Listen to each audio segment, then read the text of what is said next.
You and I, we're diamonds in the sky. You're shooting star, I see you vision out of the city. When you hold me, I'm alive. We're like diamonds in the sky. I knew that this is easy. Come one right away. Oh, right away, at first, that's the I felt the energy of rain. I saw the light inside you, shine bright tonight. You tonight, yeah. Hey, beautiful like diamonds in the sky. Eye to eye, beautiful light, hey, beautiful like diamonds in the sky. Shine bright like a diamond, shine bright like a diamond, shine bright like a diamond, beautiful like diamonds in the sky. Shine bright like a diamond, shine bright like a diamond, shine bright like a diamond, shine bright like a diamond.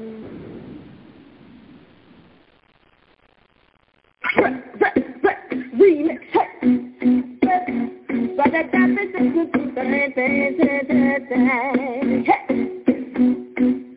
here we go.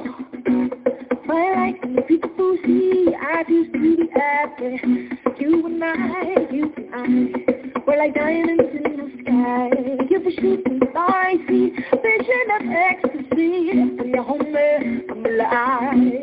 We're like diamonds in the sky. I feel that we come one God away. Oh, right away, yeah, yeah, yeah, yeah. After sight, after the energy of the way, yeah. I saw the light inside your eyes. To shine bright tonight. Way beautiful like diamonds in the sky. Eye to eye. Way beautiful like diamonds in the sky. Bright like a diamond. Shine bright like a diamond. Shine bright like a diamond. Beautiful like diamonds in the sky. Shine bright like a diamond. Shine bright like a diamond. Shine bright like a diamond. Beautiful like diamonds in the sky. Shine bright. Keep shining, you diamonds. All of you. It's Elizabeth Diamond. Welcome to the Diamond Show, Diamonds Forever 31 show, December 13th, 2014. We have a really great show for you today. We have Nickie and Tory as guests, and we will be talking about lots of good stuff to help you through this transition and the shift into the golden age. Before we get started, though, give it over to Lily. Hey, I'm here. Takes me a minute to get it unmuted. Okay, so this is Lily. I'm here. And to call in to hear the recording after the show, the number is 209-255-1099. The PIN number is 883267#. And that is Tory Smith and Nickie Tetzi. The reference number is pound 190. So, to go beyond awakening and world-changing news, please visit the blog spot, Diamonds Forever, that's diamonds with an S, 31.blogspot.com. That's diamonds with an S. Diamonds Forever, 31.blogspot.com. Also our email, is diamondsforever31@yahoo.com. Again, that's diamonds with an S, 31@yahoo.com. Also, follow us on YouTube. Go to the youtube.com, and in the search bar, type in Elizabeth Diamond YouTube channel in the search bar. Also, all the Diamond Call links are all posted on the blog spot. And don't forget, if you're growing and gaining from all this information and you feel it in your heart, please hit the donate button. Every little bit helps. We really appreciate your investment in your time and your awakening and awareness and sharing. Anything you have to share or any suggestions, please email us at the email I just gave. Liz? Thanks, Lily Diamond. That was great. And this is reference 190 pound, the pound sign, if you put it in the recorded line on the phone. Yes. And I did a special Diamond show yesterday, recording, and that's reference number 189 pound on the phone line, the recorded phone line. It's very, very awesome. I just recommend everybody listen to it. I'll put the YouTube up on the blog as soon as that's uploaded. And that actually describes the energies and starting 12/14, that's tomorrow, 12/14 and on through March. It's very astounding. I'm not going to give the secret away. Go listen to it. It'll add to your excitement, your motivation, and you're looking forward to the golden age. And it's about you. It's about you guys. So go check that out. That's 189 pound reference number on the recorded line. Also just want to let you know regarding if you want to join a new social network, and it's like Facebook, but it's a little bit freer and more creative. You could be on there, and it's by invitation only. So I am on there and putting the Diamonds calls on there and awakening people there and beyond on the blog throughout the whole world. I mean, countries hit on the blog that I've never heard of. So we're impacting the whole world, and those who come to the call and listen, you're impacting the world with us on this Diamond show. They listen and bring in input. But that link there, and it is on the blog spot a couple places, and also Joe will put it on the YouTube video that comes out. You'd have to go at https://www.T as in Tom, S as in Sam, U as in umbrella, TSU.co, and then a / and then Diamond 31. So https://www.tsu.co/ Diamond 31 and the number 31. All righty, and then don't forget to go to the donate button upper right-hand corner just to give energy in kind back as you're expanding your consciousness. And what else did I want to bring in? A few little news items. There's lots of changes, lots of shifting changes going on, even in the mainstream media, even as you go through your life nowadays. A major uptick in shifting. The shifting part is like two different sides are clashing. Just for instance, the cops and the protesters, they're clashing, but you'll see as it goes on, they're clashing, and it's bringing about a new way of thinking of how the cops and the protesters, relationship-wise. The only way I can explain it. So it'll bring about a talking with and compromising into love and joy and peace. And that's just not in that realm, but every realm I see. And the special Diamonds call I did yesterday will give you a clearer vision of that. That's 189 pound. Okay, I'm not going to talk about that call because it's really good, and I'm not going to give the surprises away. And also, here's one that the people in the inside realms are waking up. Just this week, the staffers of the government workers, the senator and congressmen, the staffers, they all did a little stand-up protest, and they all walked out at a certain time. this week and stood on the steps of one of the Capitol buildings. There's like 200-300 of them. They gathered together. They said a small prayer. They said they were speaking out for the ones that can't speak and for the ones that they can't breathe. You know what I mean? They said that prayer, and then they all put their hands up. These are the government staffers, you guys, that work right next to Congress and senators. So that's just a microcosm of the macrocosm what's going on. So the insiders are waking up and, you know, saying, we don't want this stuff anymore. We don't want war and fighting and separation. We want peace and, you know, want to do it a different way. So that's well on its way in the whole world.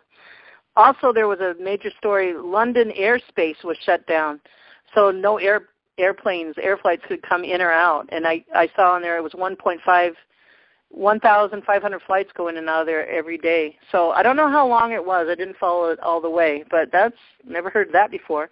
It was some kind of computer hacking glitch or something. So we can just look at it and know there's something going on, something major in the undertones. All right. Let me just check here to see if maybe Nickie's here, and I have a small read, and then we're going to go forth in the call. And this will encourage you, too, even the guests, Tory and Nickie and everybody. This is really good. Let me just bear with me. You guys will really enjoy it, I believe. I found this. It's by Aisha North, A-I-S-H-A, North. A short update on the energies. December 11th, 2014, it was written. And this, okay, the times, they are changing. And for so many of you, these are no longer words devoid of meaning. For not only the time, but everything about you has started to change now at such a rapid rate. You would be hard-pressed to keep up with it all. So again, we say that no matter what happens in this upcoming period, try not to try at all when it comes to hanging on. In other words, allow the flow, or perhaps we should use the word flood, to take you with it. For the more you resist, the harder the pressure will become. So once again, the optimum option is to desist resisting and to allow the magic to unfold at its designated pace, no matter how fast-paced it may be. And believe us, when we say that at times everything around you and indeed about you will be reduced to a blur, and I feel like that all the time already, a seemingly indistinguishable mass hurtling forward at such a speed you will feel like no more than a cloud of particles merging with the energetic environment around you. Again, we speak in parables. For what we speak of is not of you ceasing to exist per se, but rather of an obliteration of all of the old programming that used to be you, to such a degree not even the faintest imprints of them will be able to survive this complete transition. And where will that leave you, you might ask, and rightly so, for this transition will not be without its own challenges. For remember, you have all to some degree staked out your lives according to all of these now outdated signposts. And as these will be relegated to the scrap heap alongside so many of the old components that used to constitute your very own version of reality, you might find yourself floating in a void of emptiness. For even if you dream of nothing else than to be free of everything that has been holding you down, know that as soon as you are fully liberated from these old clutches of yoke, you stand there seemingly barefoot of anything familiar to grasp onto.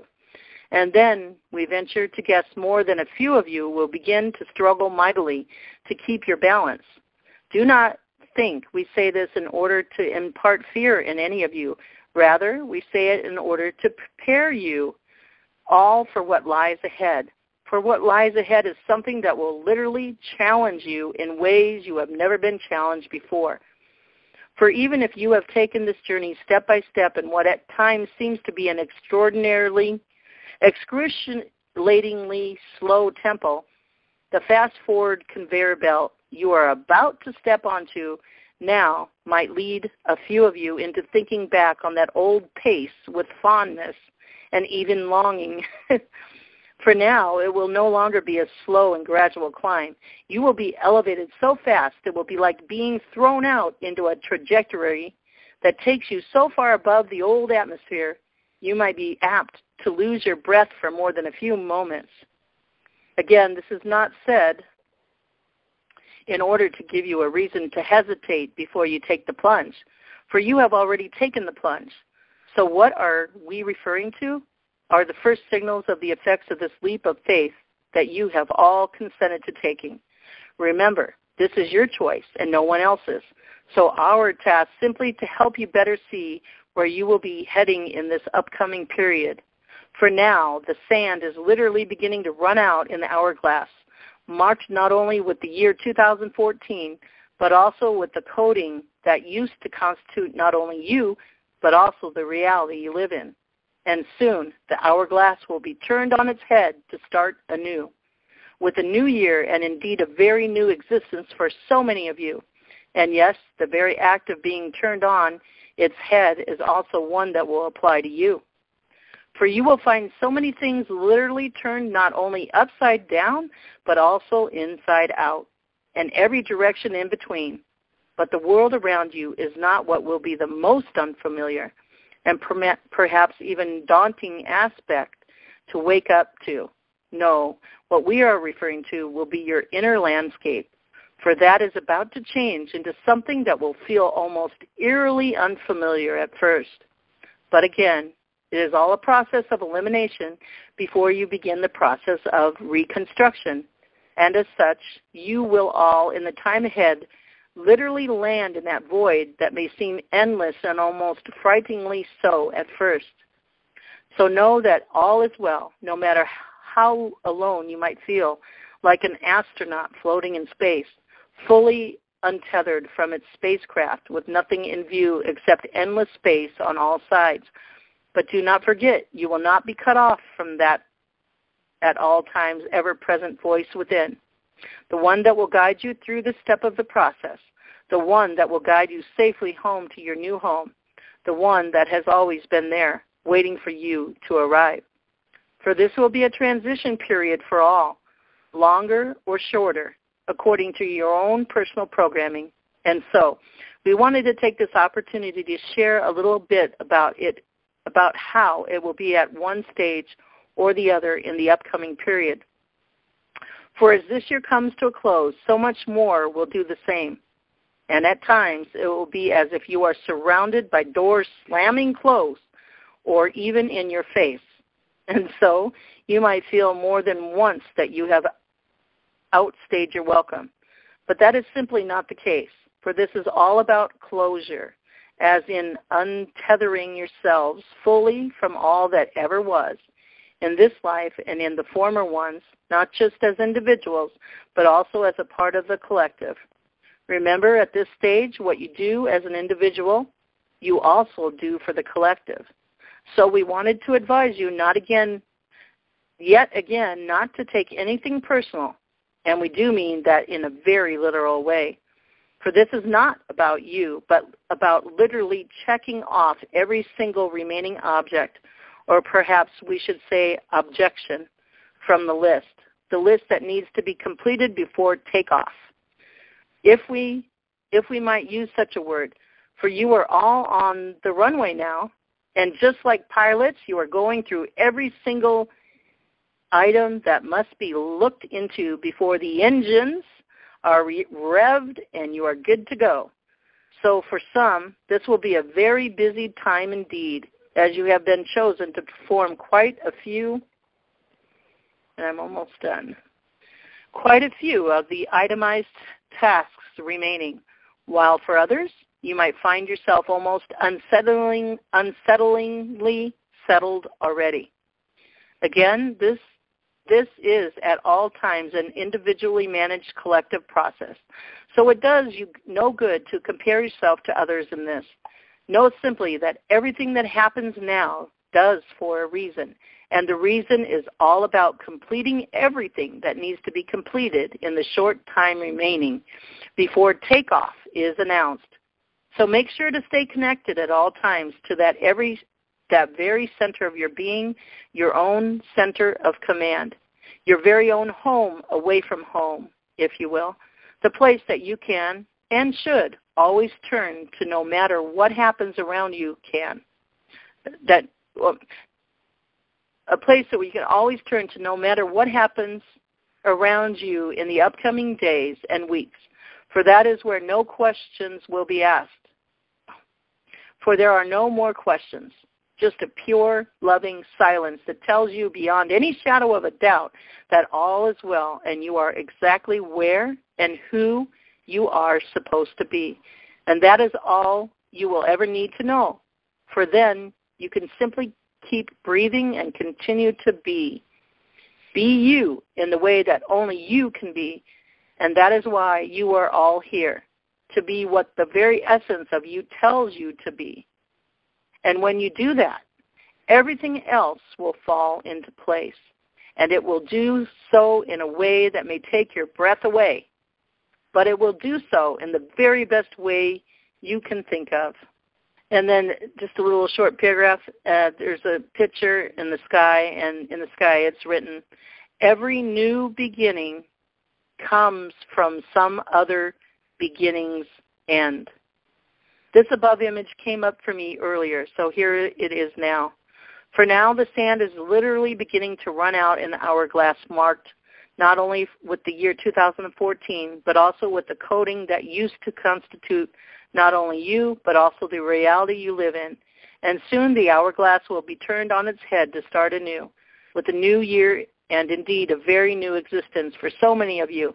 And yes, the very act of being turned on its head is also one that will apply to you. This really interests me in this hourglass. Hourglass is typed first, because I kept seeing in the past few days, I saw it with the sands inside going up when it was turned down, etc., telling me that measurement of time was going to change quickly now into something else, or a standstill point, and then a merging of past, present, future. At one point, I saw the sand going up and down at the same time, fixating in the middle and becoming a solid, and reading from the CCs now how important it is to stay in our core center. I first saw the hourglass image when I merged the two threes together, forming the 8, and how it looks like an hourglass. At that time, I kept seeing things turning and facing each other, just like the threes. There is yet more to this. It's this mirroring thing, this match game thing, still a theme for me to process fully. And the best part is I am so calm, collected, and trusting about all of it. These new energies fit like an old glove. I feel more at home every moment. Okay, good night, I think. And PXOXO. Was that not encouraging? That was for me. Wow. All right, guys. Let's see if our guests are here. Are you here, Lily? And just come on in and say hi. Tory? I'm here. On your Skype pad there. I think it worked that time. Can you hear me? I can hear you. Good. Welcome, Tory. How are you today? Hello, thank you. You're good. Okay. And now it's either Joe on the line or could be Nickie. We're still waiting for Nickie. But we can go ahead and start. Is that you, Nickie, or Joe? *6 just to come in really quick. Okay, well, let's welcome Tory. Nickie, or Lily, I just want you to tell the story really quick how we stumbled onto Tory. I was talking to Lily probably a month ago, and I said, it's time to find the diamonds in the rough. It's time to find the diamonds that are sparkling, but nobody sees them sparkling, that are hidden. It's time for them to come out. And she goes, because she asked me, how can I help you? And that's what I told her. And so I want her to tell her little story, how she found Tory. Okay, so what I was doing was I happened to be kind of, web surfing, YouTube surfing, and I came across a video, and I was reading the video. It was similar to another video I had seen like a year ago, and this video was also like an older video, but it was similar, and I happened to click on it, thought it was interesting, and whenever I watch videos, I always read the comments because you learn a lot about a lot of other things. And so I was reading the comments, and there was a comment real close, and it was it was Tory, and he had made a comment about reading this guy's DNA, and he gave other information about it, and I was like, ooh, that's pretty interesting. And so I clicked on him, and I kind of found his website, and he does a blog, and it was really, really interesting, and he does DNA readings. So I thought, wow, this is pretty cool. So I read everything he wrote on his blog, and then I wrote him an email and said, hey, would you like to? Anyway, so it's that's how it started, and that's how we met Tory. And he's a pretty interesting guy, and it's pretty fascinating. So, what a great story. You were just on the computer, and you're one that likes to read the comments, and just that comment kind of grabbed her heart. And then she did research on, traced Tory down, and here we are today. So thank you, Lily, for sharing that. Yeah. So that's how we found Tory. We went diamond digging. So welcome, Tory. Thank you. Yeah, so now, Tory, would you like to introduce yourself and just let us know a little bit about a short synopsis of the DNA reading, and we'll go into that deeper, and whatever else you want to share. Well, what happened to me was it all started about a little more than 20 years ago, and my life themes are healer and survivor. And I knew that I wanted to become a student of healing, and I had started with meditation, and then started learning healing techniques. And when it came around to 2009, I found that you could have your DNA activated, and which I thought, because I love to try things and have healing sessions, and I just have tried so many things over the years, and it was just really appealing to me because at the time it was advertised that much more of your psychic senses would be activated, that you'd be able to speak to heaven more clearly, and there were just a host of benefits. Actually, one of my favorite ones is being able to see the immediate future, and one of the best times that's good for you is when you're in traffic. And since I've had my DNA activated, I can't even count how many times where, we're all driving in traffic in 4 or 5 lanes, and you look over at the car next door and you're thinking, oh, my God, that guy's going to cut right in front of me and he's not going to see me. And 2 seconds later, he cuts right in front of you and doesn't even know you're there. And there's so many little benefits like that when you have your DNA activated. And I've really been suggesting to people ever since that they really seriously consider doing it.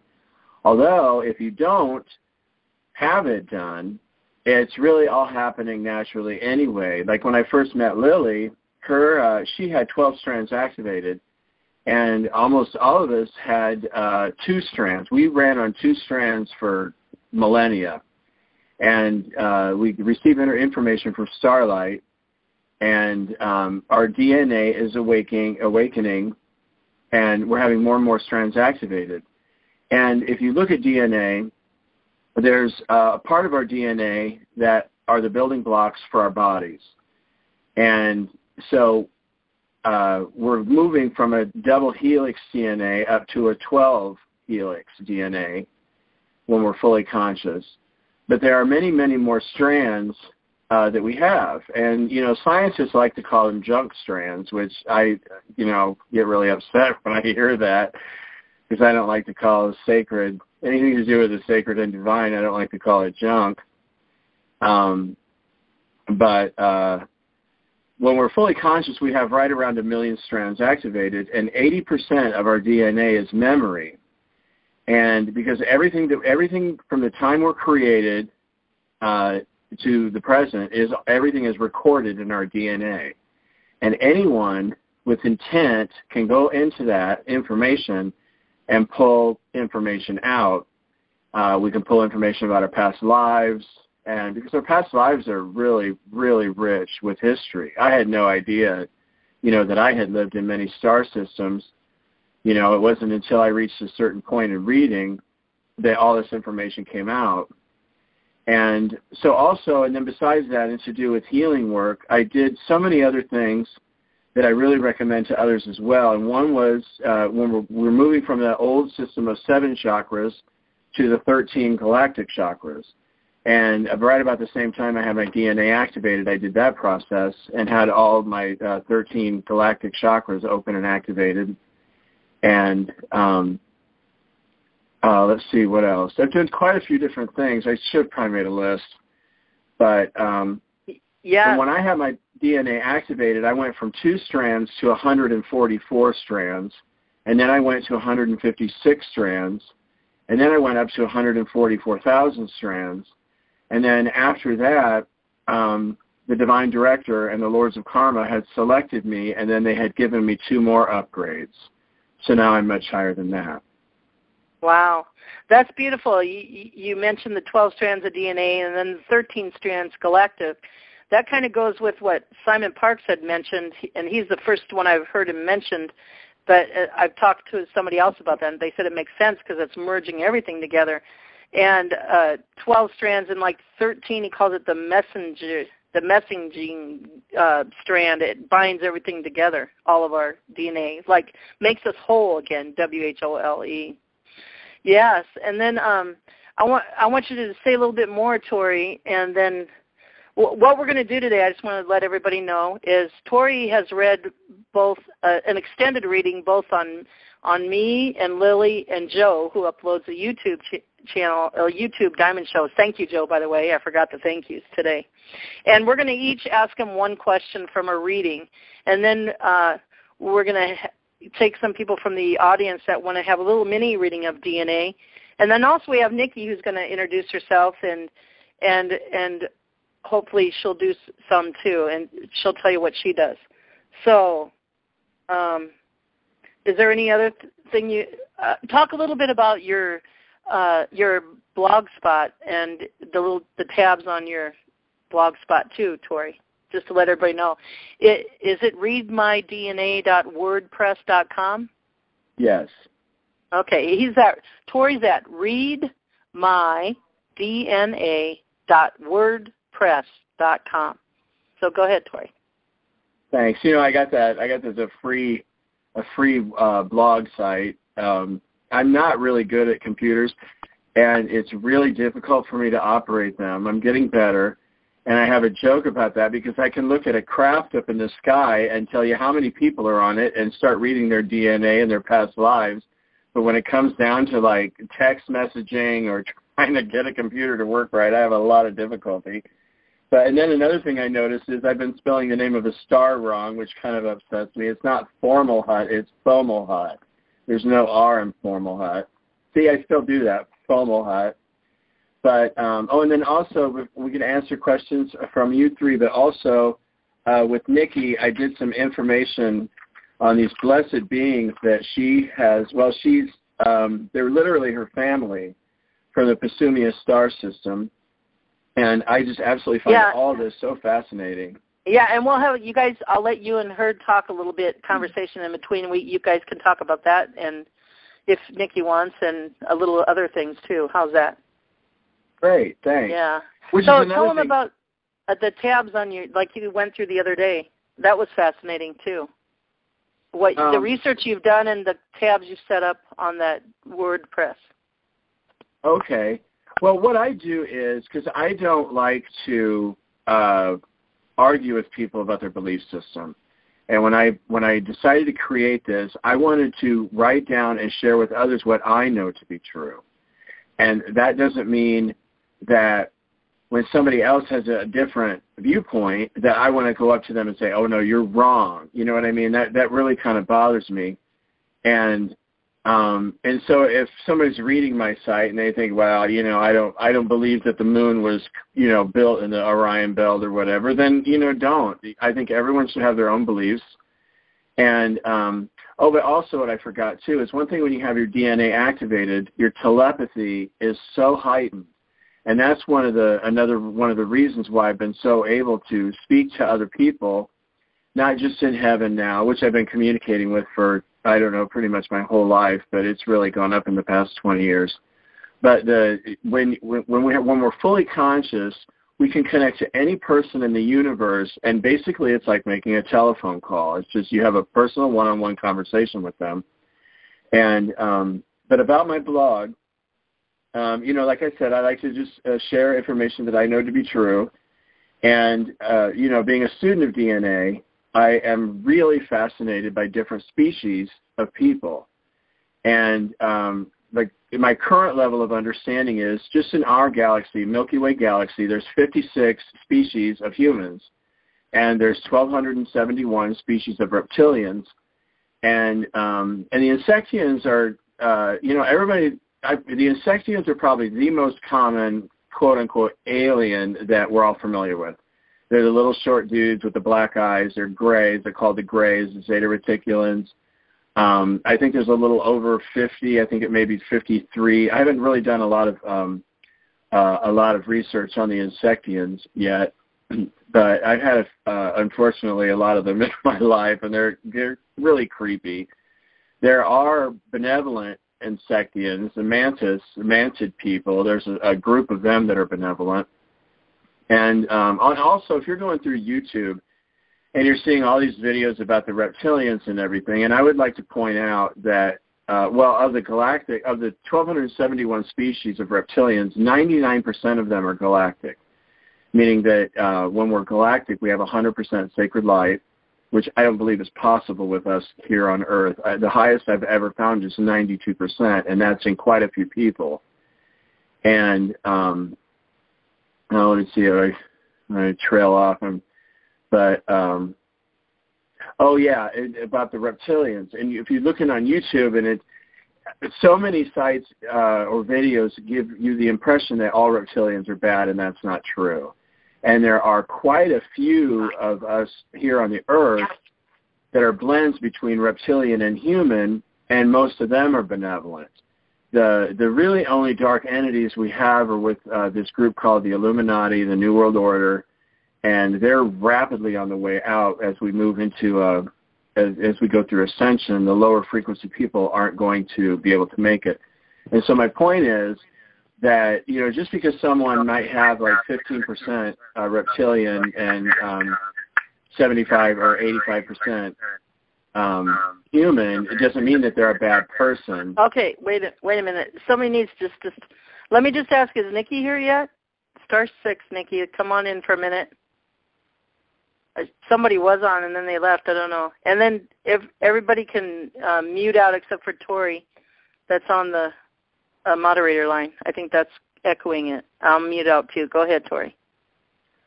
Well, I don't know where I'm at. So you want to ask another question, or?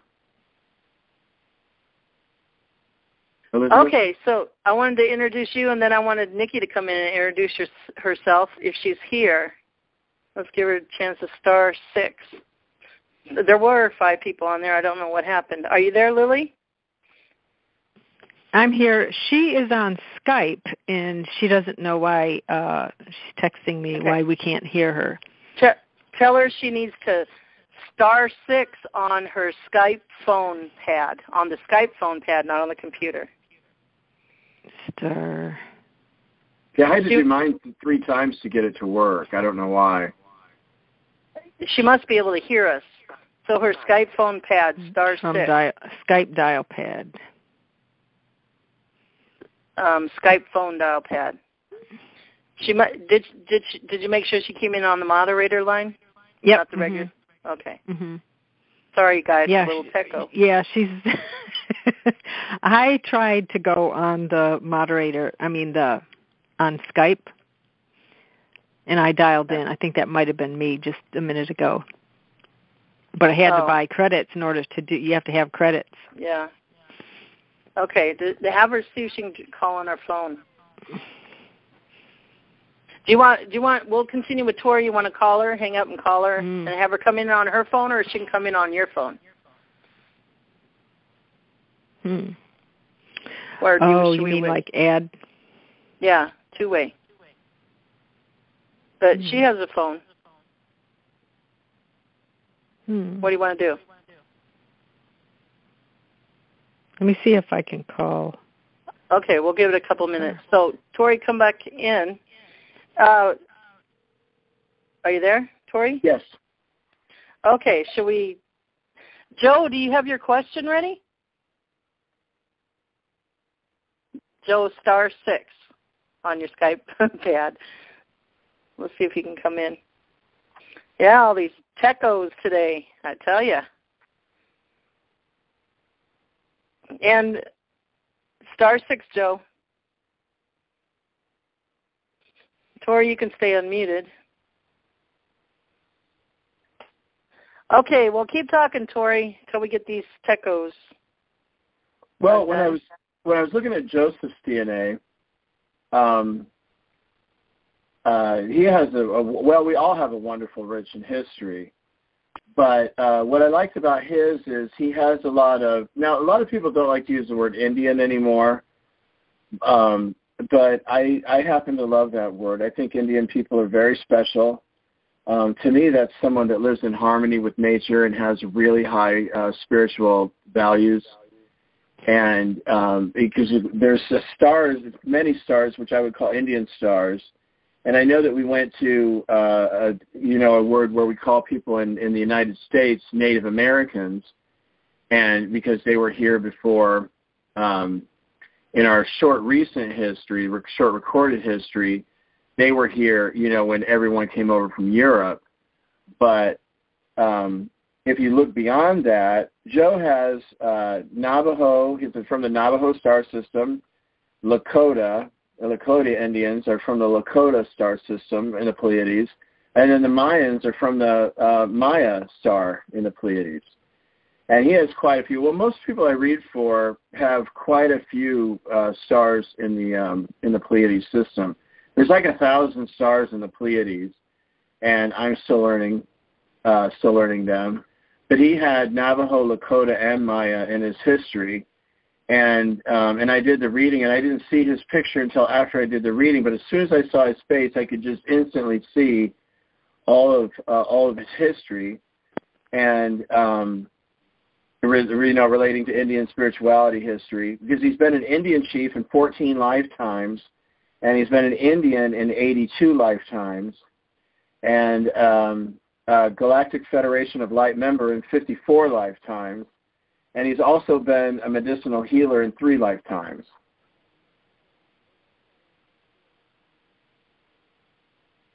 Wow, that's fantastic, Tori. That's great. Now, if Joe could just get unmuted, *6, Joe, on your Skype. I'm trying. Oh, there you are. Can you hear us? I can hear you, Joe. I just heard you say, I'm trying. You must have muted yourself again. So do it slowly.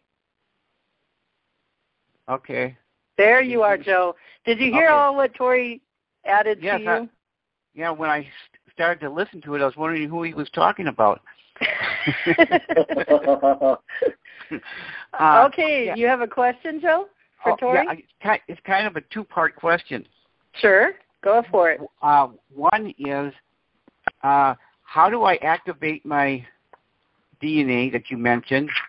And the other thing is, what can I do to start to remember? Is there things that I can do to trigger my memories of my past lives? Well, what I like to say is, because years ago I learned about a subject called the power of intent. And I love to communicate with heaven, and I turned over my life to the angels and God a long time ago. And so I asked for guidance from the angels. Pretty much they're the ones who bring the best information to me. And as far as for anyone to have their DNA activated, there's a lot of different people out there, and some of them are not very scrupulous, like charging $800 for to have the activation done. There's some people that like to say, well, you have to buy this $300 healing first, and then we'll clear you out, and then then it's $500 for the activation, and then you need to do this other thing. And so what I like to suggest to people is to set an intent that you will be guided to the best person in your divine highest good to have your DNA activated. And of legitimate, high-quality people that activate DNA, they all work with the divine director and the lords of karma. And the lords of karma they're all ascended masters, but not all ascended masters are lords of karma. Like Jesus Christ is a lord of karma. And he works under the divine director. But the divine director is the one that will handle all of the DNA activations. And so, the reason I like to do that is because I've encountered some people that, a lot of people just email me and ask me questions. And they say, well, I've gotten involved with this person, and he told me that I needed to have all my chakras eliminated and deactivated. And I just hear all kinds of things about people out there who may think that they're doing well to help others, but actually can cause a lot of damage. And because the DNA activation shouldn't really cost that much money. And so that is specifically why, because I don't prescribe as a healer. I don't prescribe, like if somebody's sick, I don't say, well, you need to take 1,200 milligrams of vitamin C, because you know what, it may not be in their best interest. And so that's why I like to say, to set your intent and say, okay, universe, I would like to have my DNA activated in the divine highest good of all concerned. And I really think that that's the best way. And if people ask me who I had mine done by, I'll tell them. I know this sounds kind of strange, but I don't just recommend, because it may not be in their best interest to have the doctor who activated my DNA do theirs, because there might be a DNA activator that lives right in their own neighborhood. You see what I mean? There's a lot of variables there. And so what I would suggest is to set your intent and say, I would like to have my DNA activated in the divine highest good, and it will just basically come true. A lot of times when we do that, we'll be surfing the internet, and, we might Google DNA activations, and there might be like 75 different ones. But if you set your intent and you're tuned into that, you might go down the list, and then number 7 on the list wow, what's this person? And you click on that, and you feel an instant rapport with them, and, may decide to go on with them. But if you don't have an intent, especially a high vibration intent, you might just end up with somebody that's just going to rip you off. Oh, that's interesting. And also, let me add, the special call I did is the energies coming in, the astrology alignments. I'll give it away, okay? December 14th, that's tomorrow, is the chakra that depicts with the astrology lineup, and they explain it all on the Diamonds Call, of the third eye opening up. So there, the third eye opening up, too, will naturally bring us memories back of our past lives and others, too. So, yeah, and that was great, Tori. Thank you. Thanks. Okay, and then the second part of Joe's question. And then after that, then I think Nikki's on, and we'll bring her in to introduce, and then we'll keep going. Go ahead. Okay.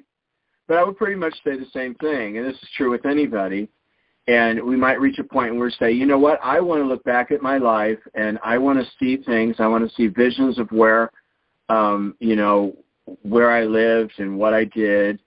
And you can do that in several different ways. Meditation is probably the fastest and most vivid way to connect to our past, because you can really focus on, you focus on wanting to see, something that's happened in your life, and then you just, basically knock yourself out and go into a deep meditation, and it's usually right there.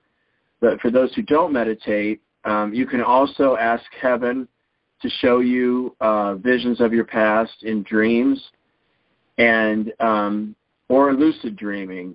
Sometimes we kind of zone out if we're, kind of a little tired or something. We sit down and kind of zone out, and our mind tends to wander, and then we can see things that way as well.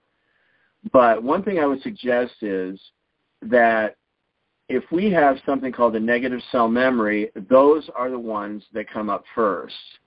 And like, for example, many hypnotherapists have done research about this, about maybe someone, like I saw a woman on TV the other day, and she couldn't walk to the ledge of the apartment building that she lived in, and she couldn't even go out on the balcony. And, I looked at this woman, and I thought, well, and she was just absolutely horrified, and people were kind of making fun of her.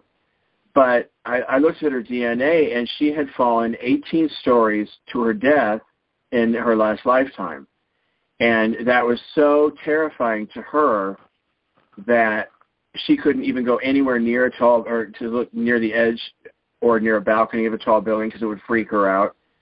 And what I'm saying is that when you ask to look at your past lives, if you're not ready to go into healing that may be associated with a negative cell memory, to ask to see the good stuff first and say, okay, I want to see my past lives, but I want to see the good stuff first. I want to see like quiet nature scenes. I want to, what I'm saying is be very specific about what you want to see.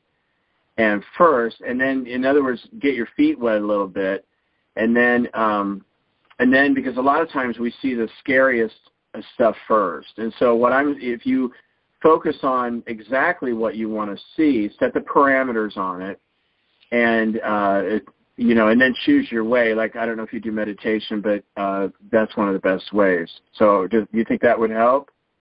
Absolutely. Yep. I think, now I got a direction to go. And but I also agree that first, try again. What a wonderful explanation, Tory. That is beautiful. I'm so glad you brought that in. Yeah, thanks. Thanks, okay, Joe. Turn it over to you, Sally. I mean, Elizabeth. Sally? How'd you get Sally out of it?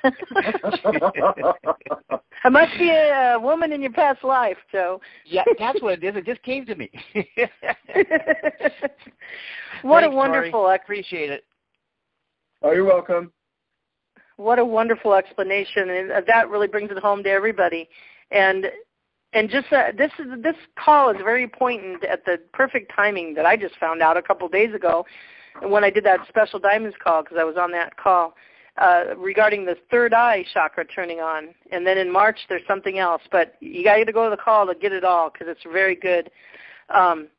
So this is very poignant information for this time, at such a time as this, Tory. I'm just realizing that now. So thank you for all these pointers, and I'm sure you'll give us more. Let me just see if Nickie's on. I'm sorry, Nickie, you're having trouble getting on. *6 if you're there. Joe was able to get on with the Skype. Okay, so Lily, you want to come in and ask your question for your reading? Oh, okay. So what did you find out about Nickie? Is she okay? Yeah, she was on Skype, and it just, whatever she tried just never worked to open up the line, so she dialed in on her cell phone. Okay, is she in the audience? Nickie, if you're in the audience, you got to dial in on the moderator line. Which, yeah, that's what I gave her. Yeah, because she's not here yet, so I'll keep checking. Huh? Okay. So now, Lily, Tory, did you want to give her another little overview like you did with Joe, or are you not prepared for that from her reading that you did? I would love to, because once again, and what's funny that I didn't realize when I first began looking at people's DNA, but all of us are different. We all have similarities. Like I was saying, that many of us have a rich history in the Pleiades and things, but all of as we incarnate lifetime after lifetime, we choose different star systems to go for whatever reason, and no one's star list is the same, even though we have most of the same stars, because there's only so many stars in the Milky Way, and which, by the way, I only read for Milky Way. Every once in a while I find someone like Nickie has a history also from the Andromeda Galaxy, and I met this one woman who's lived in 4 galaxies with the same DNA, which I found absolutely fabulous. But with Lily, one thing I really absolutely love is that she was a healer in 22 lifetimes and received a lot of training at the Great Blue Lodge in Sirius B. And the Great Blue Lodge is probably one of the most special places in our galaxy relating to healing and just wholeness. It's just people come from all over the galaxy to go to the Great Blue Lodge, and so she has a history with there. She's been a doctor in 3 lifetimes, and she worked with the cetaceans in New Ceti, which I absolutely love. The cetaceans, if people aren't familiar with that term, are dolphins and whales. And then there's also more types of cetaceans. But those are the 2 most common, are the dolphins and whales. And when they came to Earth, they came here fully conscious. And still are today. Unfortunately, the people have, killed them off, unfortunately, but they're probably the most spiritual beings on this planet, especially the whales. They're just so incredible. But she worked with a lot of the dolphins and whales, and New Ceti is where they're from originally. You know what? I never really checked into how they got here. I'm sure they were probably just put on ships and brought here, but which is another thing. It's fascinating at how fast our ancestors travel around this galaxy is amazing. But so, Lily, do you wanted to ask something about your history? Yeah. Okay. Lily, are you blown away yet? Yeah, that sounds really exciting. Like, yeah, the Great Blue Lodge. And have you heard this part before that he just said about the Great Blue Lodge? No. Mm-mm. I know. See, Tori, you're confirming some stuff me and Lily know about her. She had a reading before, so this even brings it even closer to home. I'm blown away. Okay, go ahead. I didn't put that in there. Are you sure, Lily? I didn't put, because I have it down. Well, I have that I don't see anywhere in my reading where it says about the Great Blue Lodge. Yeah, but so, Tori, what I'm saying is you gave us all 3 of a reading, and you kind of doing a little prelude of expanding on it like you did with Joe and you just did with Lily. So thank you for that. So you're welcome. Ask your question, Lily. Okay, well, kind of what I was curious about is I learned from the cetacean, which is dolphins and whales. Cetaceans. Yeah. I'm not sure how to pronounce the word.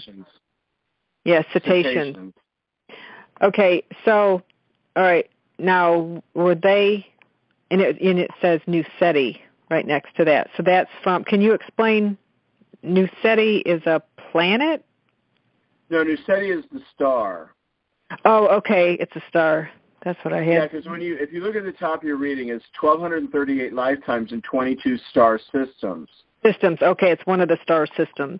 Yeah, and then there's a list of stars, and then recently, over the past few months, I'm starting to find planets, and like in the Tegeta system in Pleiades, we have planet Era and planet Dakota, and so now when I'm doing readings, I like to include planets, and also in like Tai Ceti, it's a planet I lived on called Planet Agata, which is incredibly beautiful planet.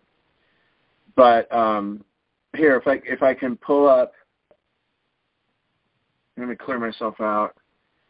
The New Ceti, it's the 3rd planet out. I'm not very good with names. It's really hard for me to get names. It's a wondrous water world with 4 major continents and is mostly ocean. Oh, okay. That makes sense. The indigenous population of this planet are the dolphins and the whales and 3 other types of cetaceans. Okay, now let's see if I can look. Okay, now I'd like to scan for Lily and her relationship with dolphins. You had a very strong synesthesia with dolphins and had about 50 to 60 dolphins that you considered your very deep, intimate, personal friends. I don't mean intimate like, you know what I mean, like husband and wife intimate. I mean intimate like a very deep, strong love that a person would have between, like an intimate, if you, what I mean by that is a person has an intimate relationship with their cat or dog. I just mean strong level of love, not, anything funny. But what I mean by synesthesia is it's more than just telepathy. Synesthesia is a communication skill that we have. Like, it's just like seeing or hearing or smelling, but synesthesia is a very strong communications sense that is more than just speaking back and forth, because we have synesthesia. We can do that with rocks, with plants, animals, people. But synesthesia is much deeper. It's an emotional connection. It's a spiritual connection. It's a telepathic communication connection. And it's just much more enhanced than just sitting down and having a conversation with someone. That's interesting. How do you feel about dolphins in this lifetime? Oh, I think they're beautiful. But what's interesting is I'm not super fond of the water. Like cruises don't do a lot for me. I like going to the beach. But my love for water is, getting in a hot tub. So you're saying that when you go to the beach, you like to sit and look at the water, not get in it. That must have to do with maybe your past life as a dolphin and some healing. Well, that would be a negative cell memory, which maybe we could pull up. Okay, let's get Lily's permission first if she wants to heal that. Oh, okay, sure. Well, I don't know that I could. I couldn't do it. I'd have to work on that. Okay. And what I would do is, like when I do my other healing sessions daily, what I would probably do is send 0-point energy into that negative cell memory, but that is something that would have to be healed by Lily. She would have to have a desire to heal that. I wonder if it has anything to do with your history, and if you want to give me a second, because I'm getting that's after New SETI. I don't think you had any problems with water and Tiamat. In your last lifetime on Tiamat, well, you didn't just drown. It was a pretty almost violent scene. Like, let me pull up more details here. Got your head hit underwater, trapped by. It looks like a tree. It's like something. It's like something was in the water. Somehow you got in the water, and there were like vines or roots or something of a tree, and you got hit in the head, and it disorientated you, and you got trapped in these roots or vines or something and drowned. That's what I'm getting. Last lifetime. And you had 12 lifetimes on Tiamat. So then she could do what you were talking to Joe about and everybody about the healing thing. Then use your intent, Lily, to help heal that. So, and then you'll know that it's working as you become more gravitated, more so to water, I guess, and maybe get a craving to do more with water or something. Be a hint. Well, and also I'd like to point out, and this is true I think with anybody, like if they have a fear of water, fear of heights or whatever, you can go in and you can heal that negative cell memory, but that doesn't mean that you should just go out on a speedboat and jump into like 200-foot waters to try to test it and see how it goes. Right. You know what I mean? Say, well, I'm going to jump off a cliff and then see how if I'm cured, so to speak. But like if you got the hot tub, a swimming pool that's only 3 or 4 feet deep, where you can stand with your head, going to the ocean. I remember when I lived in Florida, most of it was super shallow, so we just walked around and, you could walk 100, 200 feet away from the shoreline and still have your head above the water. And well, let me put it this way. It's never been a dream of mine to sail around the world. I have some limits when it comes to going out on the water. No, I don't mind going out on a boat and stuff like that. Fully understandable. Yeah. It's fully understandable. That's what I hate is when people say, "Oh, your fears are so irrational." It's like, no, they're not. We don't have irrational fears. Well, sometimes we do, like if we walk into a dark house or whatever. That's one thing. But I'm saying if we have a systematic, long-term fear of something, there's a reason for it, and it's not because we're silly. It's because there's a history to it. So yeah, that's kind of a clue to us. So that's good. Yeah, and as we go through this transition, all of that will be healed and merged. And how do you see that as we go through the transition and get on the other side of it, Tory? Oh, you're talking about becoming fully conscious and moving into ascension? Yeah, and I'm talking about, all the trauma we had in all our past lives. How will that look as we transcend onto the completely to the other side of that transition, which is... that's a good question. I'm not really sure because we hold this stuff, and because we're looking back, let's see, Lily has had 56 lifetimes on Earth, 20 on Venus, 8 on Mars, and then, so she's carried, what is that, 28 plus 56? I can't really add in my head.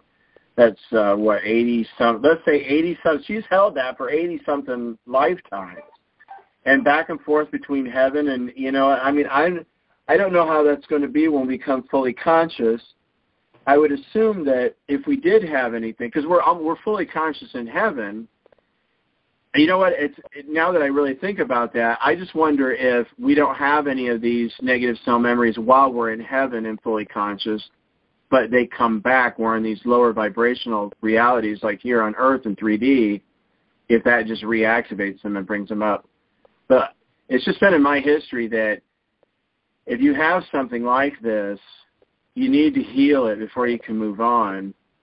And I don't know what's going to happen when we go through the process of becoming fully conscious again. But I would assume that it would still have to be healed. But it would be so much easier to heal it when we're fully conscious than we are now. But because I had negative cell memory, and I went through a thing where I did it for about 90 days. Okay. And it was a meditation that I did every day for 90 days, and I cleared all of my pasts. Okay, so great. And, Franco talks about, the DNA is like Akashic records, and that's all. He put it being erased, but you used a different word that I really like, being archived. That tells me we can look back on it, but we won't have to have those strong emotions of fear anymore. So we're actually literally being healed through this transition, I believe, in all our past lives, and merging together as a whole, as the 12 DNA strands are coming online, and then that 13 messenger, the galactic strand that you talk about, it will make us whole again. We'll merge all that together and make us whole, WHOLE again, and we'll remember all that. Yeah. So, Lily, do you have any other questions? No. Only one question. Oh, sorry. Okay, that's okay. Nickie says she's on, but if she can *6 to unmute. If you're on the moderator line, Nickie, I just sent you the moderator number. Maybe your phone's giving you trouble. Just press *. Okay, and I only see 4 people on the moderator line, Nickie, but let me check one more time. Hold on, guys. Nickie says she can hear us, but Nickie, I only see 4 moderators on the line. There should be 5. Hang up and dial again, 209-255-1000, and use that moderator line. You have to dial the phone number, the numbers, and then you got to hit # to get in. Let me just ask her where she's at. You can also call her and do a 2-way on your line, Yeah, but I'm up next. Would you mind calling her? Yeah, I can do it. Okay, right. and just come in when you're there. And after my question, then we'll go and have Nickie introduce herself, and then we'll go to the audience. So, by the way, Tory won't be doing these in-depth readings on the audience like he's done for us 3, because it takes him a while to do that, a couple days or so, but he gets lots of emails, and you got to wait in line. And then it takes a couple days or so, Anyway, so we're just going to do little mini ones, and so don't be afraid. He's just going to give some little details. Just tell the details that you'll kind of give for the people in the audience. Tory? Well, I have a sample reading on my site, but what I'd like to give is how many strands currently activated and how much sacred light, what the percentage of sacred light is. Okay, say that again. How many DNA strands are activated in them, the percentage of sacred light, and what is that? Well, that's a variable quotient that we have, and it's not an indicator of if we're a good person or not. It's really an indicator of where we are today. And indicator of where we are today, what? Waking up? Are you there? Where we are today in 1 second. What I mean is what's going on in our lives, what we're doing for other people. I've noticed that people who have much higher sacred light are those who do a lot for other people. Service to others, then. Yes.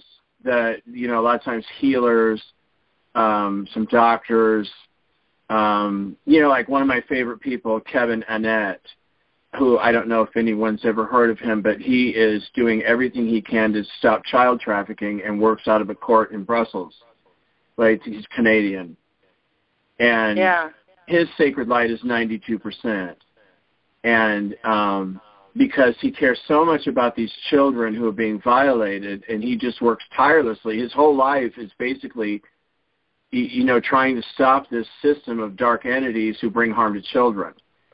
And so but other people have asked me, well, you said my sacred light content is 72%. Does that mean I'm a bad person? No, not even the slightest little bit.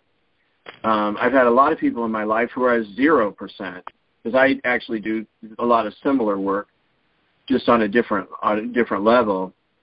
Okay, great. But yeah, the sacred light content is, unless you're below 50%, it's really not a concern. Be great. All right, and we have Nickie standing by, but let's just finish up with our 3 big readings. I'm next. You want to give a little prelude? 1 second, Nickie. Mm-hmm. Hi, Nickie. How are you, honey? Good. Okay, great. How's everyone doing? Good. We're just finishing up on my reading, and because me, Joe, and Lily had a reading from Tory a week or so ago, and he's going to just describe mine, and then we're going to have you introduce yourself. How's that? Perfect. Thank you. You're welcome, hon. Okay, Tory, I guess I'm up next. Okay. Want to we get a little background so I can share with other people about your reading? Yeah, that's great. Because Elizabeth has had 1,347 lifetimes in 26 star systems, and has been a Galactic Federation of Light member 72 times. She's been a therapist in 12 lifetimes, healing shaman in 8 lifetimes, and a diplomat in 3 lifetimes. And what I like, too, is your lifetimes on Tiamat, you had 22, which is high because a lot of people only have like maybe 8 or 10. So, you seem to have liked that planet a lot. It was a beautiful, beautiful planet before it exploded. And let's see, and also Pegasus. You had a lifetime or some lifetimes. When I'm reading star systems, I don't go in to see how many lifetimes are in each star system, but Pegasus star system is kind of unusual for, not many people that I've read for have lived in Pegasus. But that's one of the few things that stood out in your reading. Okay. Wow. Well, we'll have to have you on again, and we'll describe some of these planets. That'd be cool, and what they're like and everything. Okay, so I guess my question will be, you read the list. Regarding the Galactic Federation of Light members, 72 times, can you just tell the audience some details on the Galactic Federation of Light and what the members do and how they operate and how I operated on that federation, I guess. Okay. Well, the Galactics have an official website. It's paoweb.com. And there is a man named Sheldon Neidel who it's basically a library site. It's rich of history, of what's going on, about the different people. he's got a book, one of my favorite books called Your Galactic Neighbors, and it describes, it gives you planet names, star systems, what the people are like the Andromedans, the Syrians, Lyrans. I think he only has about six or so different types of humans, and then others he goes into reptilians, and then he also, which I really like, has these downloadable webinars that you can buy for, I think they're $14, that you can take a whole class in something specific, and I think he's got about 50 of those on, besides his books, besides his DVDs. Because I'm a member of the Galactic Federation, but I don't speak for them, or you know what I mean. I'm not one of their spokespersons here for the planet. So that's the official site if people would like to go and learn. And then he also does weekly updates. Every Tuesday he puts out a newsletter for what's going on currently. And but what I know of the Galactic Federation, it's been around for millions and millions of years, and it's totally a benevolent society. 40% of the members are human, and 60%, well, let's just say other non-human, and they're very devoted to the light, very devoted to God. They work strictly under the guidance of God in heaven, and so they have a lot of high ethical laws or rules that they don't just come down and interfere with people, and unless it's mandated by heaven. And then what I found is all the galactic members all have 100% sacred light because they're so devoted to the light. And so it's basically, and then there's other federations or groups of people, but the Galactic Federation of Light is one, probably the main one for our galaxy.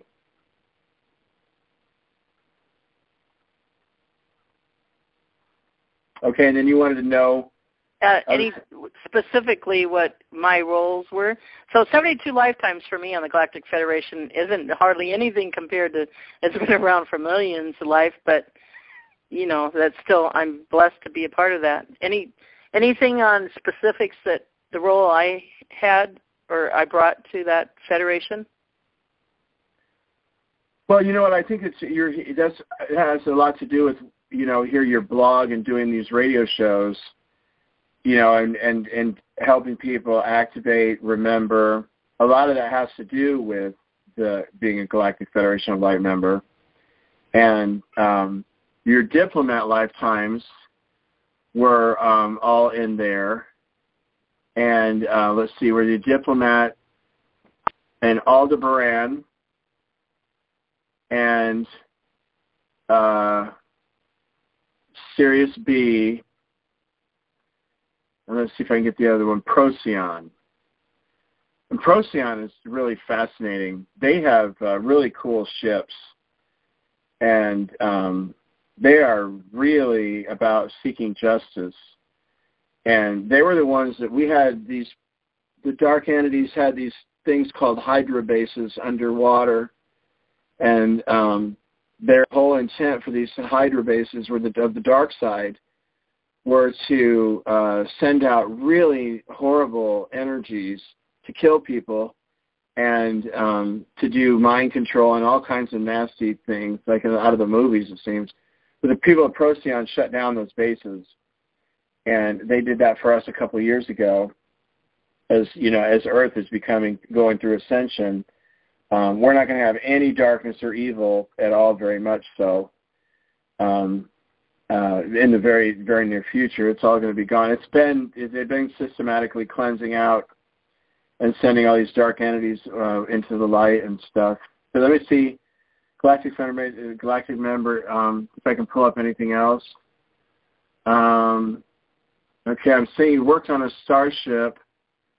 I'm trying to see a botanist. There was doing something with,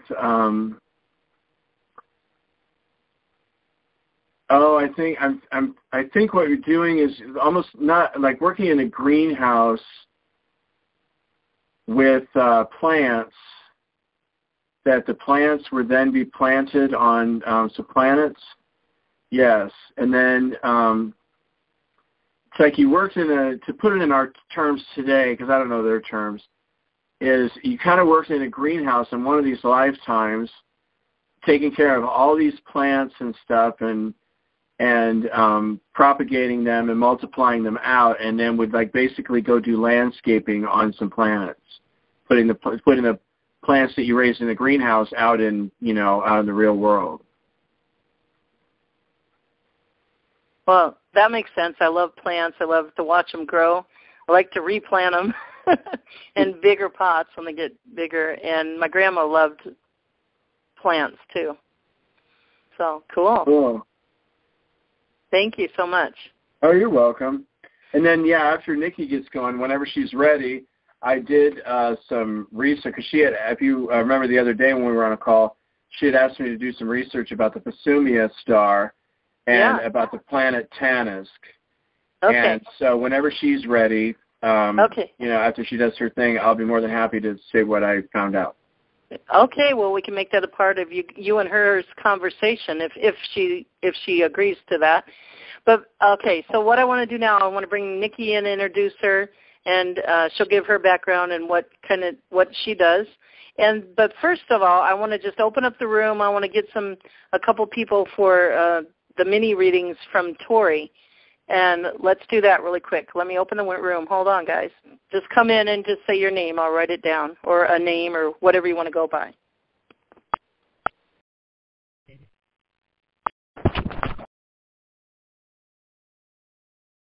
Okay, who would like to get a mini reading from Tory? Come on in. Don't be shy. This is Lola. I would love it. Okay, we got Lola. Who else, guys? It won't be as extensive as ours, but come on. Don't you want to learn about the diamond you are? Beverly, I'd love to have a reading. Okay, Beverly, we got her too. How about one? Yes. Hey, this is Sarah. Sarah? Yeah, I'd love to have a little mini reading. Okay, we got you down. Anybody else? Come on in. I heard somebody. Okay, can you hear me? Yep, I can hear you. Heather. Heather, one, yes. Heather. Okay. Last chance. How about Michael? Michael? Yes. Okay, Michael, I'll put you down. Great, thank you. Sure. You're welcome. All right, and we may have some chances later, too, for the ones that haven't come in to have another chance. We'll see. All right, let me figure this phone line out. Hold on, guys. All right, so Nickie, welcome. Are you there? I'm so sorry you had so much trouble coming on.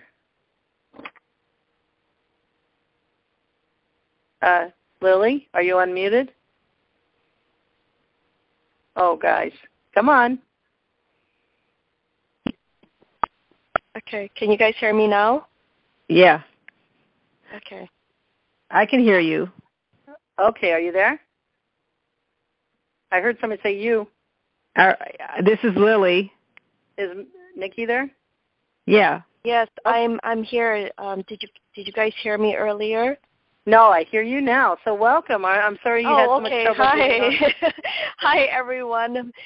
On the phone call here is kind of rather a technical difficulty. So yeah, hi, usually everyone. we don't. Usually we have no trouble on the phone line. So I don't know. But anyway, this is a great call then if we have this kind of trouble. I say.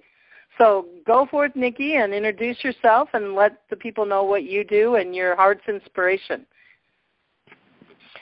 Well, I'm an I don't have a title.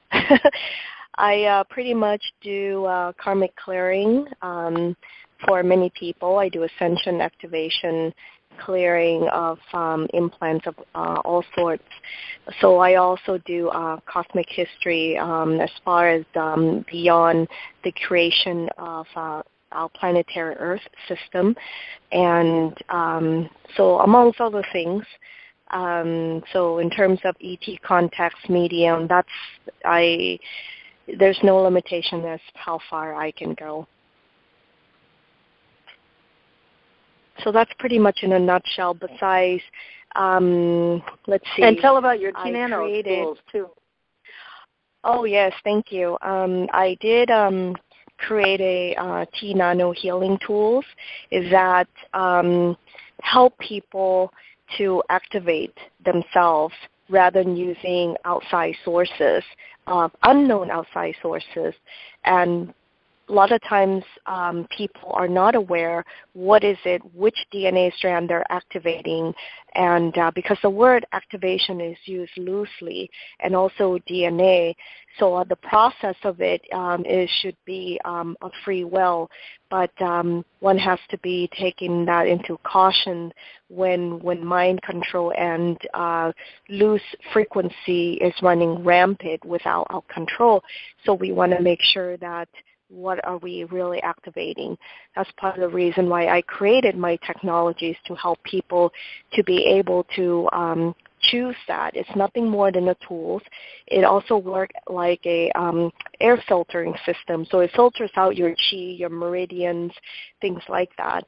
And also help ground you. Many times people who are activating opening up their pineal gland, they start seeing things on different dimensions, and it can really freak them out.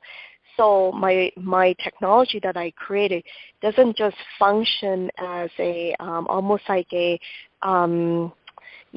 quantum physics device, a healing device, but also it protects you from a lot of negative entities, demonic entities as well. So many of my clients are physical therapists. They put it on a client when they work, and then a lot of times the entity that is possessed on the body will just leap out. So that's kind of how it works. So in a way, you can say perform exorcism. It's just a protection for the human body. Okay. Yeah, and well, let's give your website. That's TNanoHealingTools.com. Tools.com, TNANO healing, and then tools with the S.com. And then my latest invention is the Divine Sacred Elixir, and that is one of my favorites alchemy elixir. And it's pretty powerful. I designed this particularly for people that have casual sex or have been raped in any shape, way, or form. Because many times people will go and have sex, and if they are of negative entities or they themselves have been possessed by dark energy, whether it's snake, demonic, or entities, when you go and have sexual intercourse with someone, that you open up your meridians, your chakras, and the dark energy will latch on to that person. Okay, so when you use my product, the Divine Sacred Elixir, it actually gets rid of that dark energy. Okay, many times they'll latch on, particularly in the female, they'll latch on to your ovaries. Okay, and it'll prevent female from having be able to conceive babies. Okay, or you'll hear people talk about there'll be like baby spirit. They'll come through. Okay, but they'll never be born. Okay, so you'll get that, but they'll never manifest it through the stargate of the woman's womb. So you'll get things like that, and also STD is one of them.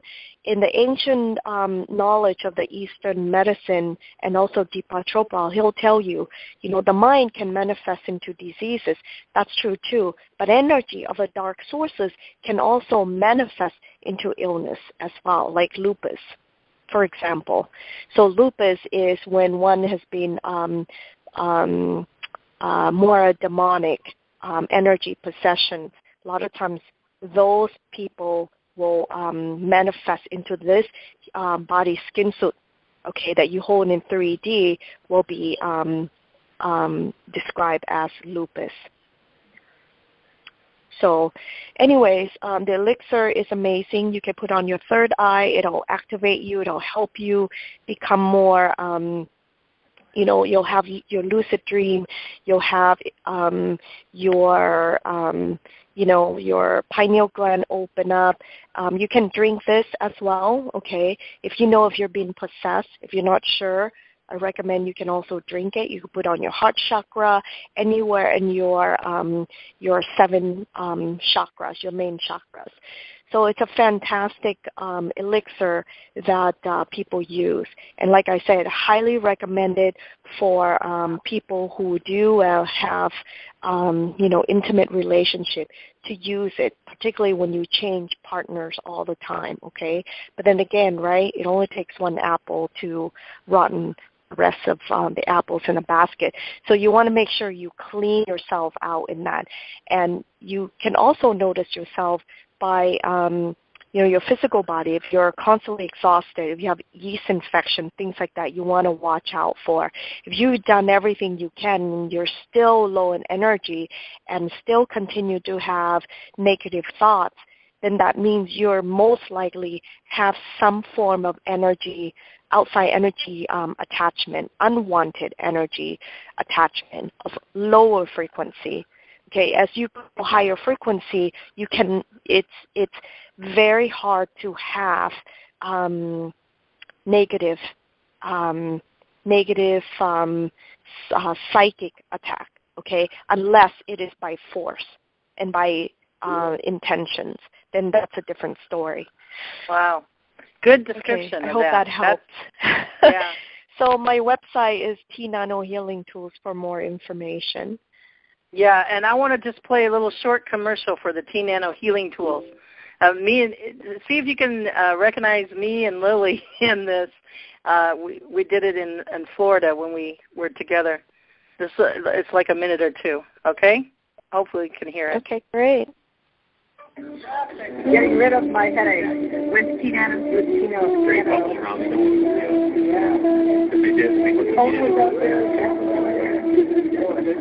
How's it going so far?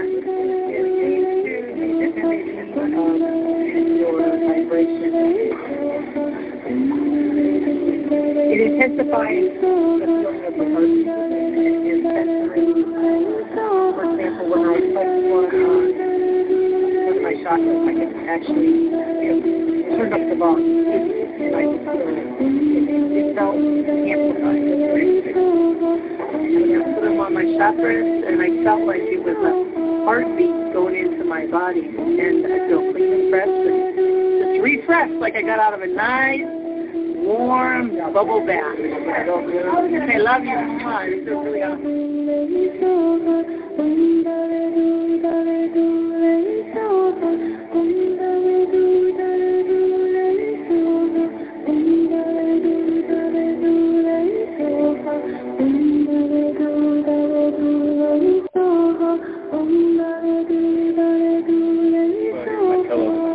Helps my dreams. I put on my forehead when I meditate, and you can just feel it instantly. As soon as you put on your forehead, the energy that flows through it. It's very powerful stuff. I carry mine with me 24/7.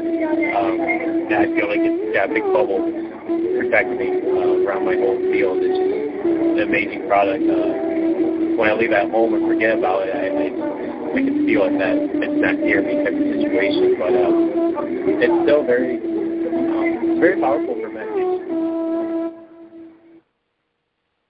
Okay, I hope you heard the talking. All right. So, Nickie, are you there? Yes, I'm still here. Okay, so stand by and then let me know if you want to do any mini readings too. But let's bring Tory in now. I'm still here. Okay. Okay, I just want Tory and Nickie have a little Are you okay with Tory telling you a little bit about what he found out from your reading? Yeah, that's fine. Okay, so Tory, you can do that, and then Nickie and Tory just have a little conversation about what we're talking about today, the DNA turning on and the readings that you do. Nickie, that would be great. Just a little conversation together just to help us learn more about you guys, or about what the readings do. I know you have a couple points that you like to make, Nickie, why you do the readings. So go ahead, guys. Can I ask you something first, Elizabeth? Sure. Okay, I got Lola. Can you give me the list of names so that I can be working on them while this stuff is going on? Sure. Lola, Beverly, Sarah, Heather, Michael, and one more, Patricia. Okay, great, thanks. Okay, sure. So Tory did a little bit more investigating, Nickie, on your question. What was her question, Tory or Nickie? Go ahead, guys. Oh, you mean about the planetary system, Thesumia? Yes. Well, I don't know if you had a specific question, but I was just under the impression that we were going to do a little more. Yeah, you know what, Tory? Just go with it. Whatever feel like you need to do, that would be fine. Yeah. Yeah, because okay this is your, part of your background. They're basically family to you. And a lot of, you're carrying, in this lifetime, your expertise is not based solely from here, but a lot of it. It's just, I really see that it's a part of who you are. And so this is what I've got. Thesumia is a star system in the Andromeda Galaxy, and it has 7 planets. And the planet named, I'm not sure if I'm pronouncing this right, Tanisk, Tanisk, is the 4th one out. And it's the only galactic planet in the system, and the residents all live inside the planet. And that there's 3 other planets that have life. The second planet is a nature world that has plants and animals only. And the third planet has sentient beings that are just about to enter the industrial age. And the other planets are still in the infancy age, such as Mercury here. And let's see. The people of Tanisk have been fully conscious for about 4 million years, and they've been around for another 500,000 before that. I wonder if I got that number right. 4 million years. I don't know. 7 million years, because that didn't sound right. Because sometimes I don't read numbers right, and that's why I like to, when I'm doing a DNA reading or whatever, I like to write down the information and go back, because sometimes a 7 will look like a 1, and 8s and 6s can look really similar. So it was 7 million years. So you were there before you came to the Milky Way. So how does that sound? Interesting. Yeah. Do you want to just go and read like how you normally do, like your format? I don't want to throw you off. I want to keep you on your format. Okay, and Nickie, do you feel like doing 2 mini readings after Tory? Yeah, sure.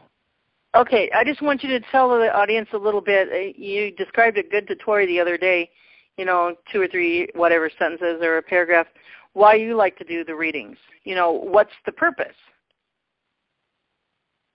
It really depends on what it is that we're reading. A lot of times I'll read their Akashic. Sometimes I'll talk to their soul level. The human side they'll say something, but the soul speak differently. Okay, so, and then their Akashic record say something else. So everything has to be in alignment. And when I do my assessment, I look at the whole Trinity concept, okay, which is your physical body, your soul level, and then your higher soul, or someone call that as your angelic self. Now that angelic self looks like a shadow, but except it's white light, okay? And then your soul looks exactly just like you. It's like a clone of you, except it doesn't have the body, okay? The soul itself has its own DNA, and the physical body has its own DNA lineage. Now, research have found that the physical body has a DNA and it has a memory. So you have to remember that. It's basically like a microchip, okay? It can record whatever it is that happened to you. Some people, when their DNA have been activated, they have a memory of their past lives, okay? So this has been studied, researched, okay? So we do have physical evidence on that. Why do I do reading? It's just part of who I am. I was born very gifted and can see many things since I was little. I've always noticed the world and know I'm different. And that part of my gift is has always been with me. But you said it many times, the reason, part of the reading is you bring out specific things in people for them to help them journey, right? Can you explain that a little? You know what I'm saying? Yeah, it's part of my path in this lifetime is to help people activate their divine codes. Okay, there are many codes that can be activated, but my job is to mainly activate their divine code, and that is to help them connect to their the divine source. And I'm not talking about to their star seed, what the Anunnaki call themselves as the gods. Okay, those are nothing more than ET. My labeling, okay, definition for ET is anything that is not from planetary Earth, that is not taking on the human 3D genetic codes here, even though we are mixed breed of star seeds. Okay, but no matter what, you're still in 3D reality here. Anything above that, some call heaven and God, but no, they're just ETs, connection with the Pleiades, like the Greeks. The Greek lineage are mainly like the Pleiades. If you look at the Egyptian, they're more the Syrians breed. Okay, they're just different ET species. And so my goal is, as originally the first being that came to Earth, okay, were a bunch of entities, okay, not non-human. Then the humans came, the celestial beings, okay. These are celestial beings. They're not just any human being. So when the ETs came, like Anunnaki and all of that came, dropped their bad seed, they needed the humans so they can ascend. So one can say that, yes, all of us are here. Not all of us will have the light like what Tory reads, and that's true. Not all of us will have percentage of all the light. But part of the journey of activating your divine code is to be able to activate that and help you, a kickstart so you can reach the divine source much faster. And there's many ways to do that. One, you can clear your karma. Okay, there's two kinds of karma: personal and ancestral. Ancestral is it just comes with a package deal. Okay, personal is what you possess, and this is where the free will comes in. Free will is highly valued. Okay, humanity cannot be assist without human allowing the permission. Let me just interject there. Free will is what you what did you say? What was that word you used? That you talk out yourself, what you say. So be careful what you say, because what you're asking. Negative things, things you can gravitate to you. Yeah. But free will, you have to be careful, because when you're in the mind control matrix, it's really hard to make your own decision because everything becomes all muddled up. Okay? Everything becomes muddled up, and you can't make a clear decision. That's the free will. So the dark will always fool the people like we're like lambs, and they just, fool us to think this is you make the decision. Okay, so we have to watch out for that. That's why I create my tools to help protect people, to have their clear conscience, clear mind, so they can make better decisions. So as you're reading, you're looking at the most important thing to bring out in that person, so they can, the next things to help them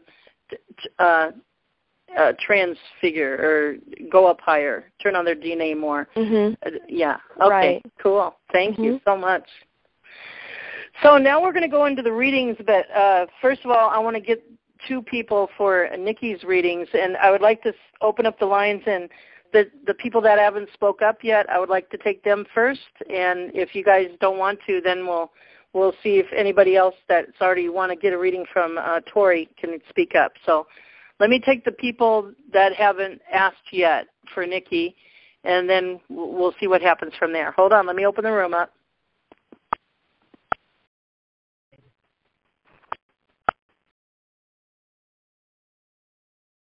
Okay, anybody that's on the line that would like a reading from Nickie that is not in line for Tory yet, is there anybody on the line that would like a reading? Just *6 and come in, say your name or any kind of name that you want to go by.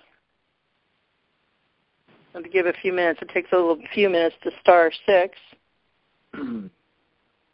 I heard somebody. Also, if you guys don't want a public reading, you're welcome to find me on Facebook as well. So that's a T-Nano healing tool, and I'd be happy to give you some quick private ones. Okay, I heard somebody. Did I hear somebody? Heard somebody I'd like to be on? *6 again. So, Nickie, you're saying T-Nano healing tool on Facebook. Okay, go ahead. Yeah. Was that somebody that came in? *6 again. No, but Heather will. Okay. Heather, and then anybody else that's in line for Tory? One more person. I think I hear somebody unmuted. Anybody else? Okay, then we can, as we go through them, if you get the urge for to come in and volunteer, I'll take another turn and ask somebody. Oh, I will somebody. if no one will. I just didn't want to do it if somebody else wanted a turn, but if no one does, I would like to. Okay, and who's this? Lola? Lola. Okay, thank you. Thank you. Okay, let me set the room, Tory, and we'll start with you. Okay. Whoops. All right, Tory, are you on? Yeah, I was just down to Patricia. Okay, let me. Oh. Okay. But I can come back to hers in a minute. I got everybody else going here. Okay, so what I'm going to do is, okay, 1 second. I'm going to bring Lola in, and you guys can say hi. And then we have about an hour left, you guys, for all this. So I'll bring Lola in. You guys can say hi, and then you can do that little mini reading. And Lola, you could ask. Let's just play a game and have fun at this, right, guys? Just ask a question that comes to your heart as Tory does your reading. You know, that spur the question to your heart that comes up right away, even if it sounds weird to you. You know, and I thought Tory was going to read me first. No. Read me first? No? Okay. No. But we can put you in line for a little mini one. Yeah.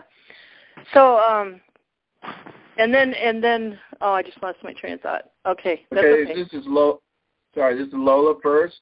Okay. Well, let me bring her in. Hold on 1 second. Okay.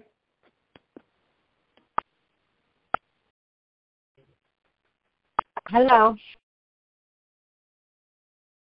Okay, only Lola, *6. Come on in, Lola, and say hi to Tory. Okay, hello. Hi, Lola. Hi. Okay, go for it. Okay, so do you want me to read what I have so far, or do you want to ask a question first? I would like you to read. This is very new to me. It's just like it feels foreign, except I don't know. I just want to know more. So tell me what you have. Okay. Well, what I do is, because this is very, very important to me, not just for you, but for everybody, and this is why I do it. I do this to help activate people's memories.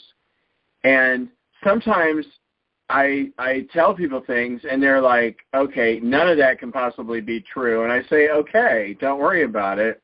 And then other times when I do a reading for someone, they come back and they're just basically jumping off the rooftop saying, oh, my God, I knew this my whole life, and I'm so glad he told me this. So there's a resonance level between not being able to process any of the information or not believing it to the other side is that it's just sometimes we just needed somebody to come in and remind us.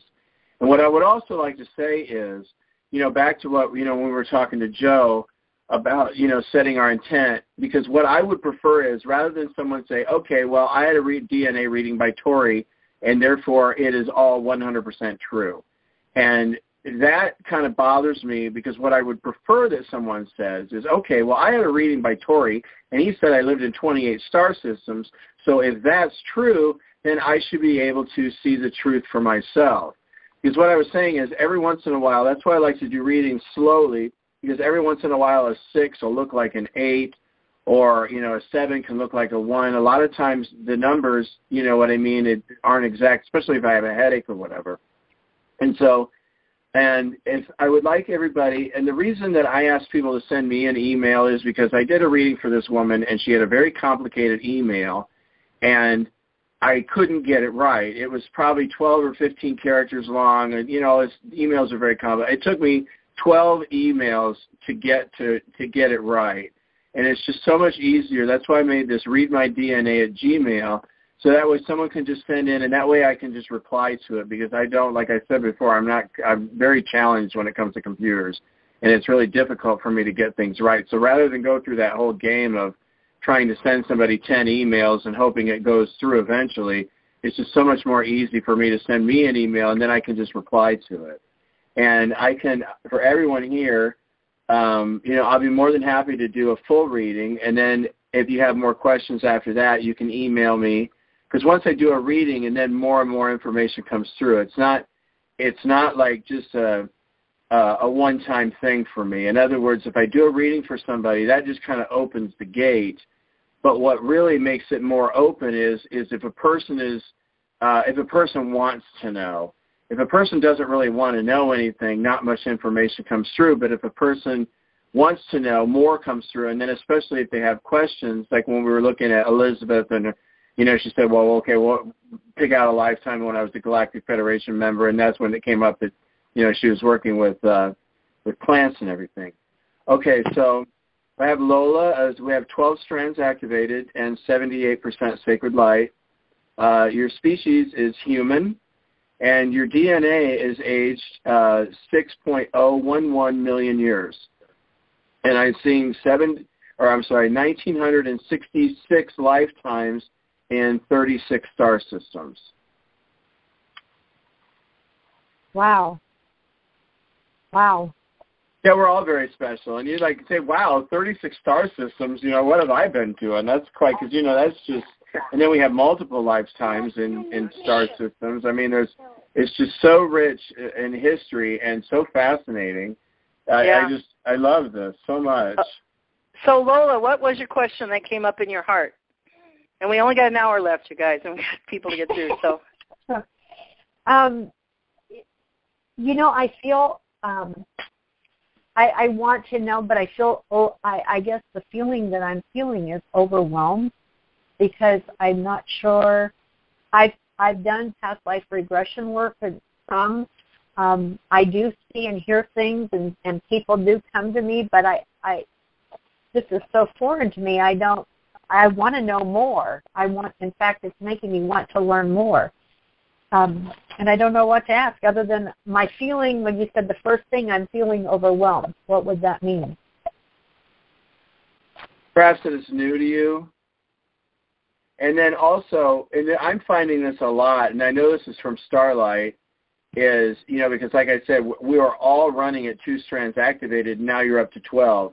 And almost everybody that I just pulled up is at 12.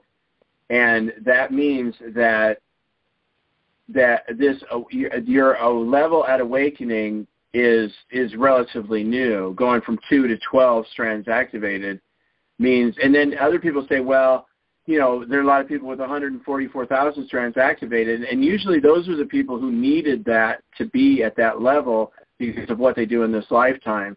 And some people say, well, I may only have 2 strands activated. Does that mean I'm stupid or whatever? No, it has nothing to do with that. What it means is that almost all of these things are chosen by us. And some people have chosen to just allow the awakening process to happen naturally, whereas other people have decided, okay, I want to have my DNA activated because, like for me, because of the healing work that I do or whatever.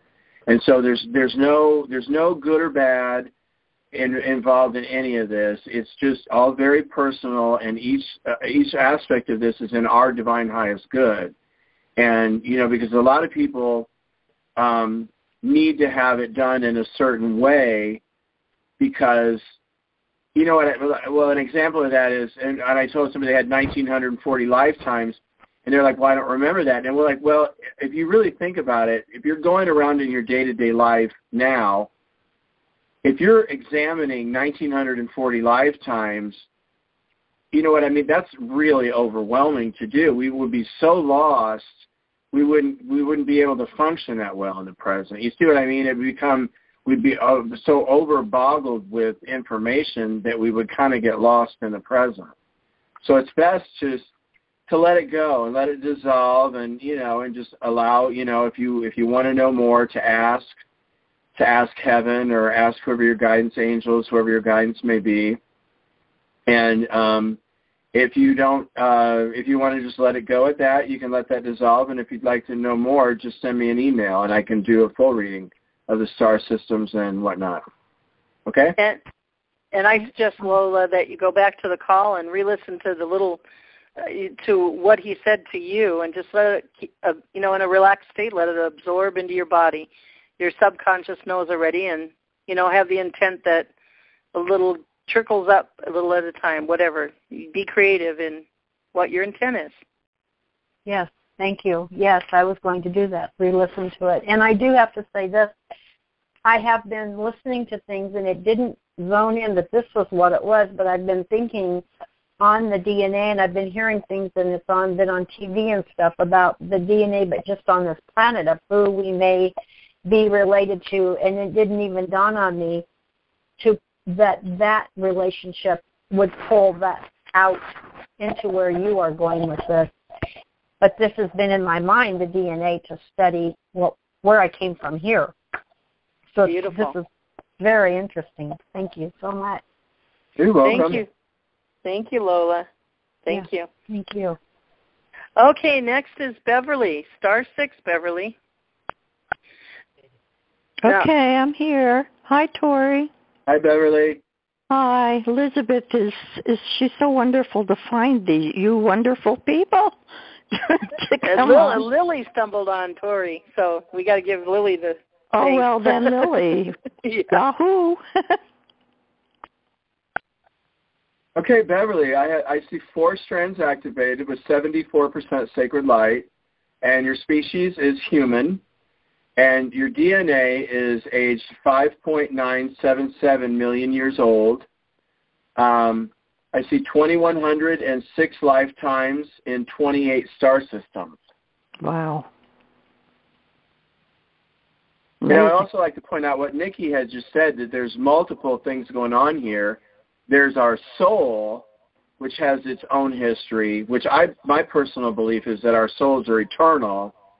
And then there's the DNA that we have now, which is predominantly for this galaxy. So there's different things going on here. So I'm not saying that you're aged just under 6 million years old. I'm just saying that you've been human with this DNA for just under 6 million years. Mm-hmm. Okay. That's amazing. So what's the first question that comes to your mind, Beverly? Oh, I really don't have one, unless, I don't know if you could do this, Tory, in a short time. Does one lifetime stand out? One lifetime stand out? You mean like in a really positive way? See, this is kind of where, how about we go, where you Would accomplish... you like me to answer that for you? Well, it's hard to, that's kind of what I would consider a vague question, because what I would consider to be something really important, you would probably consider something else to be important. Right. And, you know, you're looking at 6 million years of history out of 2,106 lifetimes. You say, well, which one was really good? You know what I mean? It's hard for me to focus on that when, well, we could say, how about for Beverly, what lifetime did she help the most amount of people? It was the 27th lifetime where you were a Galactic Federation member. Oh. And you helped 2.7 million people. Let's see, I want to verify that number. 2.7? Yes. You helped 2.7 million people move into the light. Move into the light. I'm going to write that down, because I have really no memory, especially when I give somebody a message from heaven or whatever. I'm like, well, can you tell me that again? I'm like, no, because I forgot it right after I told you. And they were, who were these people? Dark entity, reptilians. Wow, that, you know, see, and that's really, really good. That, you know, you took the time out of your busy schedule and helped 2.7 million people move into the light. Wow. That's substantial. That's really special.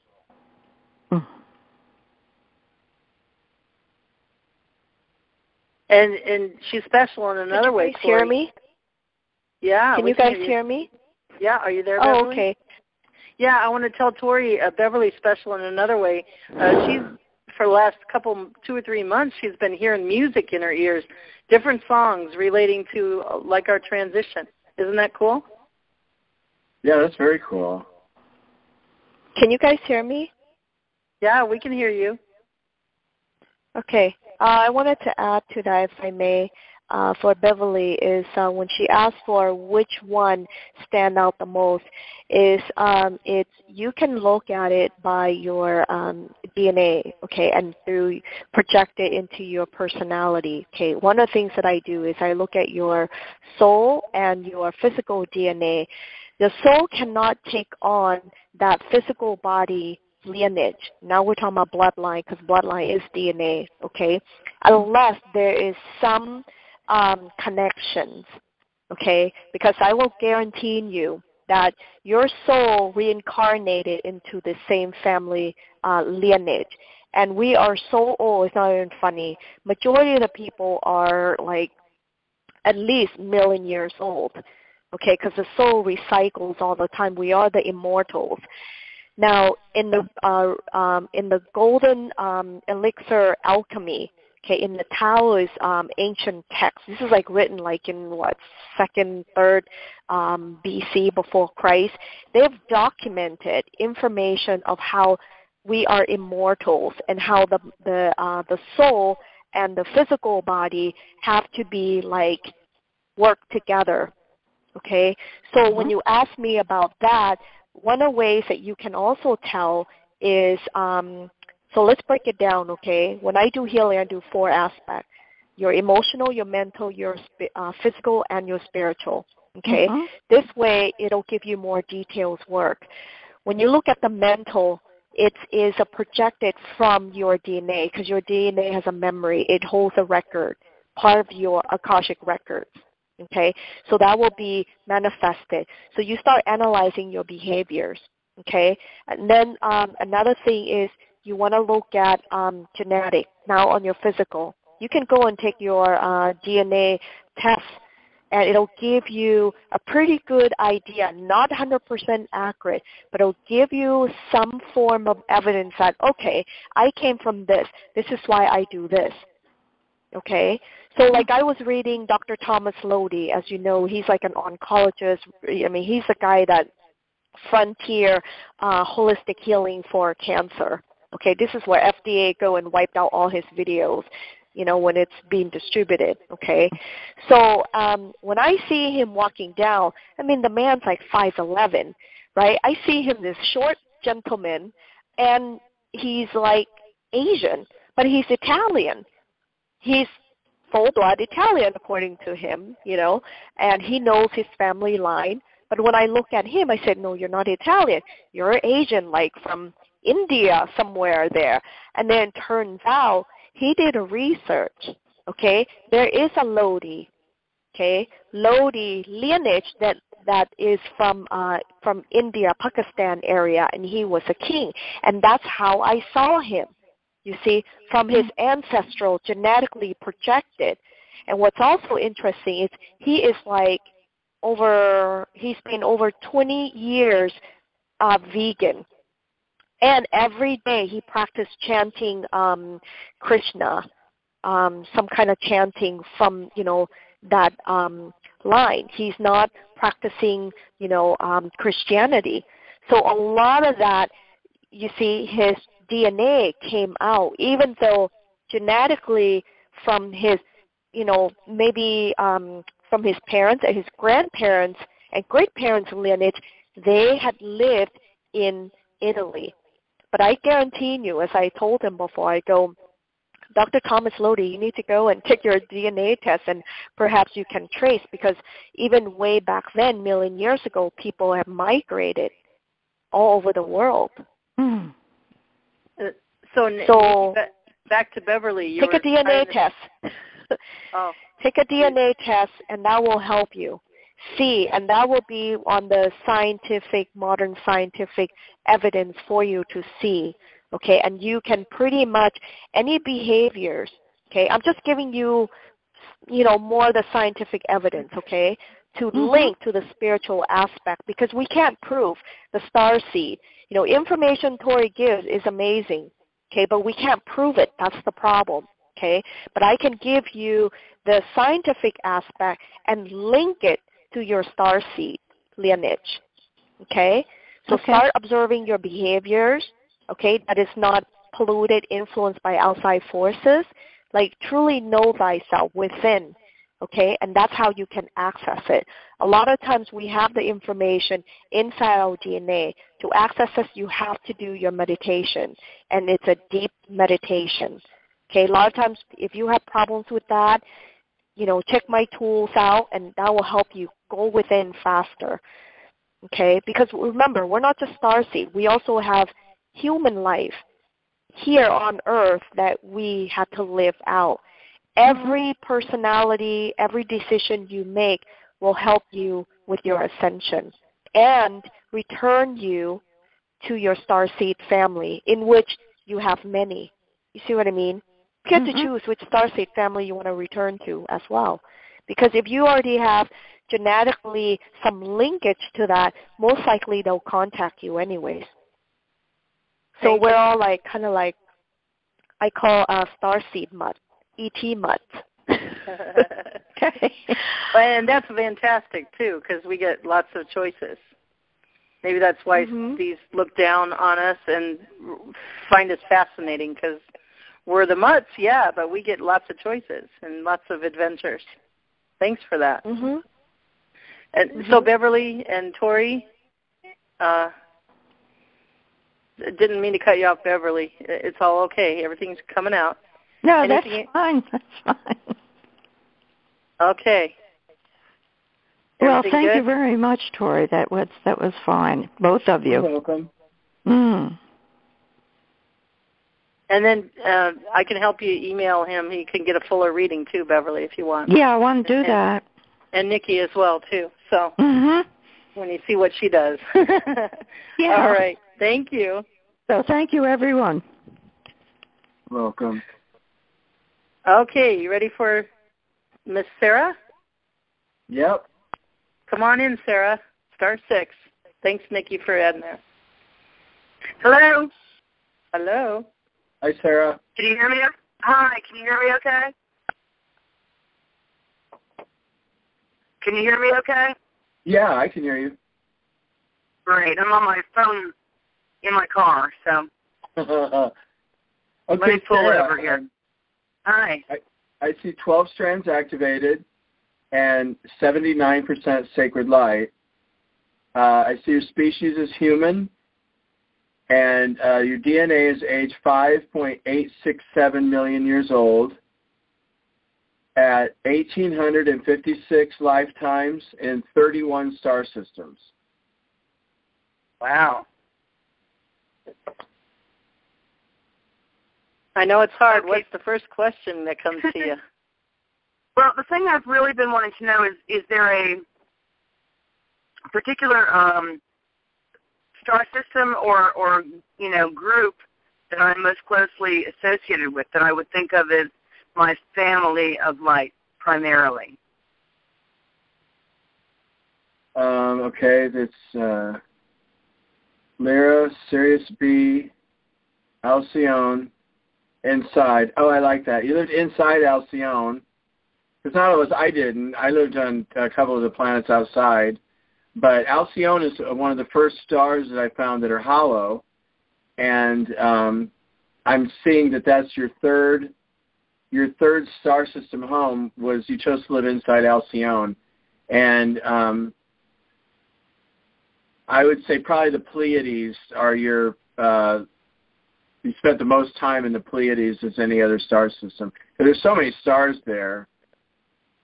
So I would say Pleiades.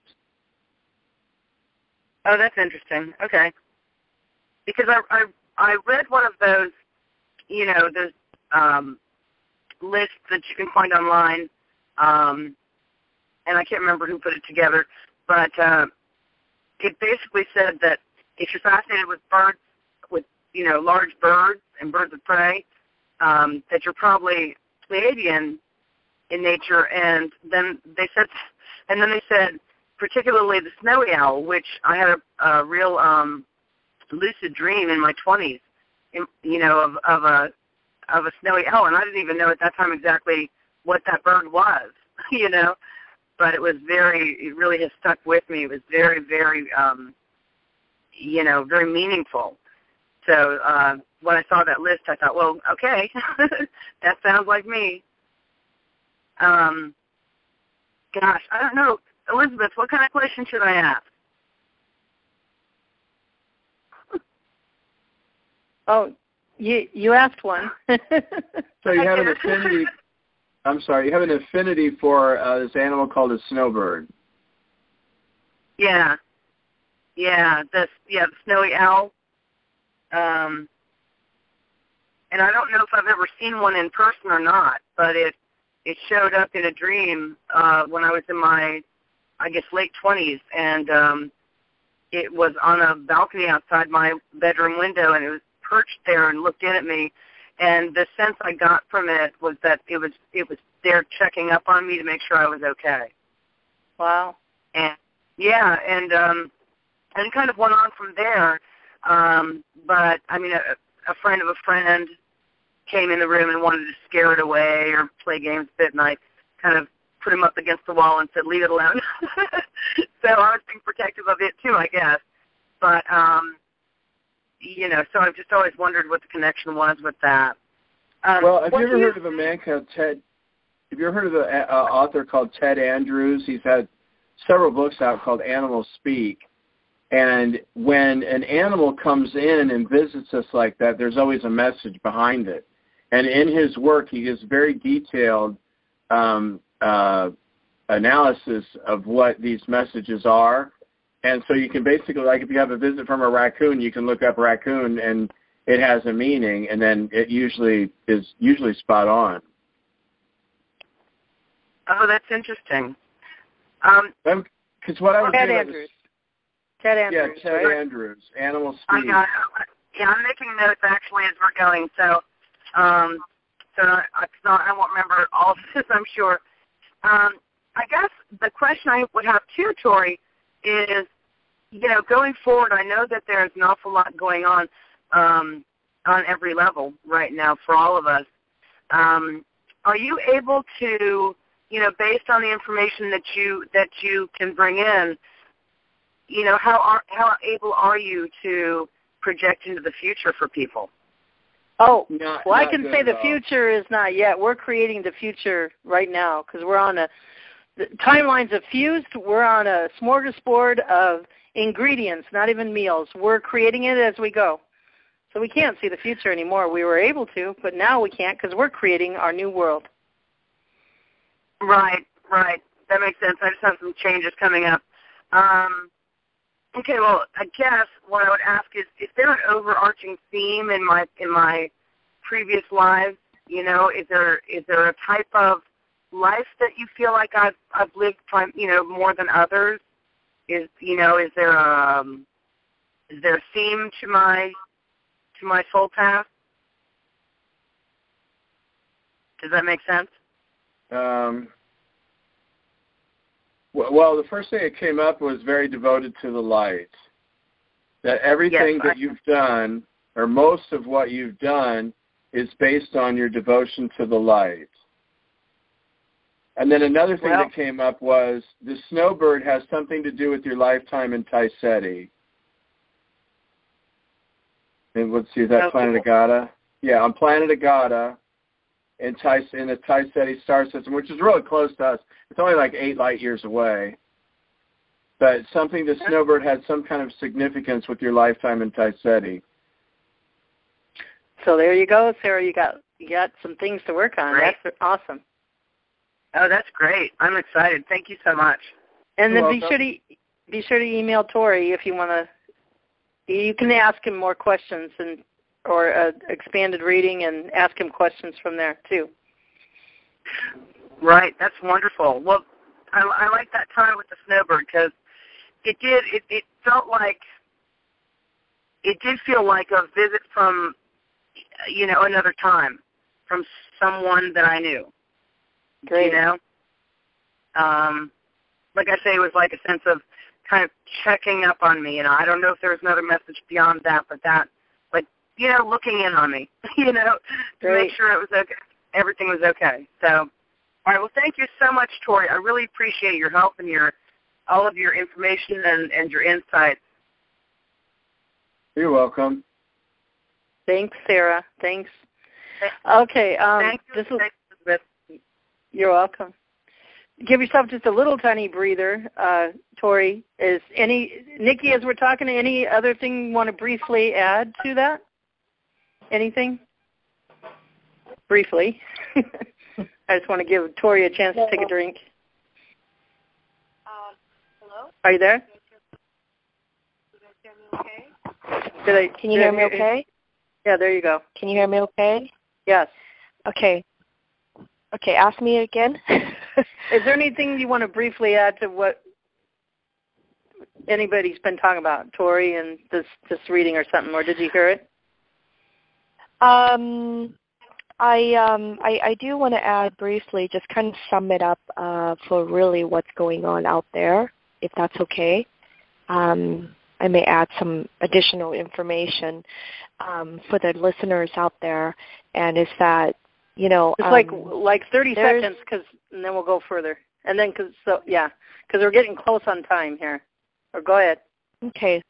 Well, the way where everything is going, the shift will be continue. It will be up and down. So there's not going to be anything miraculous. The only miracle that's going to come is going to come within yourself.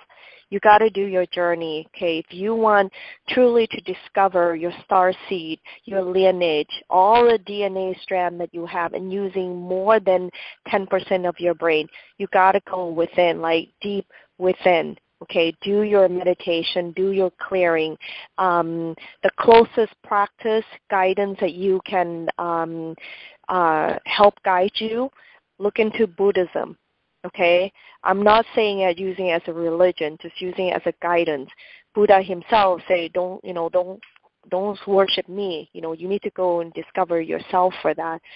So they have pretty good guidelines of what you need to do to ultimately have that deep conversation with your highest self. You have to delete a lot of things. Okay, make room, make space for a higher frequency to come in. So you'll see they'll talk about, no attachment and letting go material world. These are all true. Okay, there's nothing hijacked about it. Okay, because I know a lot of times we don't know what to do and we're going to get lost. And there's so many deceptions upon deceptions out there. Just stay true within that. And I will tell you, you're going to be mainly okay. Okay, whether it's karma or whatever it is, doesn't matter. You still ultimately make that choice. What you make today will predict the future, how you come back in the next life, because we're immortals. That's the thing. If you're not incarnated in this planet Earth, you'll be reincarnated in a different planetary system. Okay? That's great. Great. Good point. So, Tori, I just want to... For a little break for you, we got Heather next, and I was going to ask Heather too. Would you mind Nickie can come, because Heather was down for you and Nickie. Can Heather come in and Nickie can do her activation, reading, healing, and then we'll take Michael next for you, Tori? Is that okay? Yeah, that's great. Okay. So Nickie, is that okay with you? And then I'll ask Heather if that's okay with her. Okay, I'm probably not going to be able to read much. I'm going to let you know that because I just woke up and did not feel well at all today. Yeah, so I'll do my best to give you what I can. Okay, let's bring Heather in and see if that's okay, and then hold on.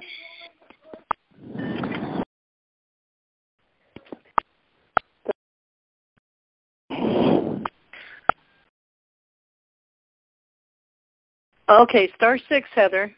Ready. Are you there, Heather? Heather? Star 6. I'm ready. Okay. Is it okay if Nickie does her reading on you first, and then we'll come back with you for Tori? Is that okay? Whatever, that is fine. Okay. Come on in, Nickie. Yeah, Nickie's just a little under the weather. She'll do her best. Thank you. Heather? Hello. Hi, Heather. How are you? I am good. Can you hear me? Good. Barely. It's like you sound like a transformer. Is this better?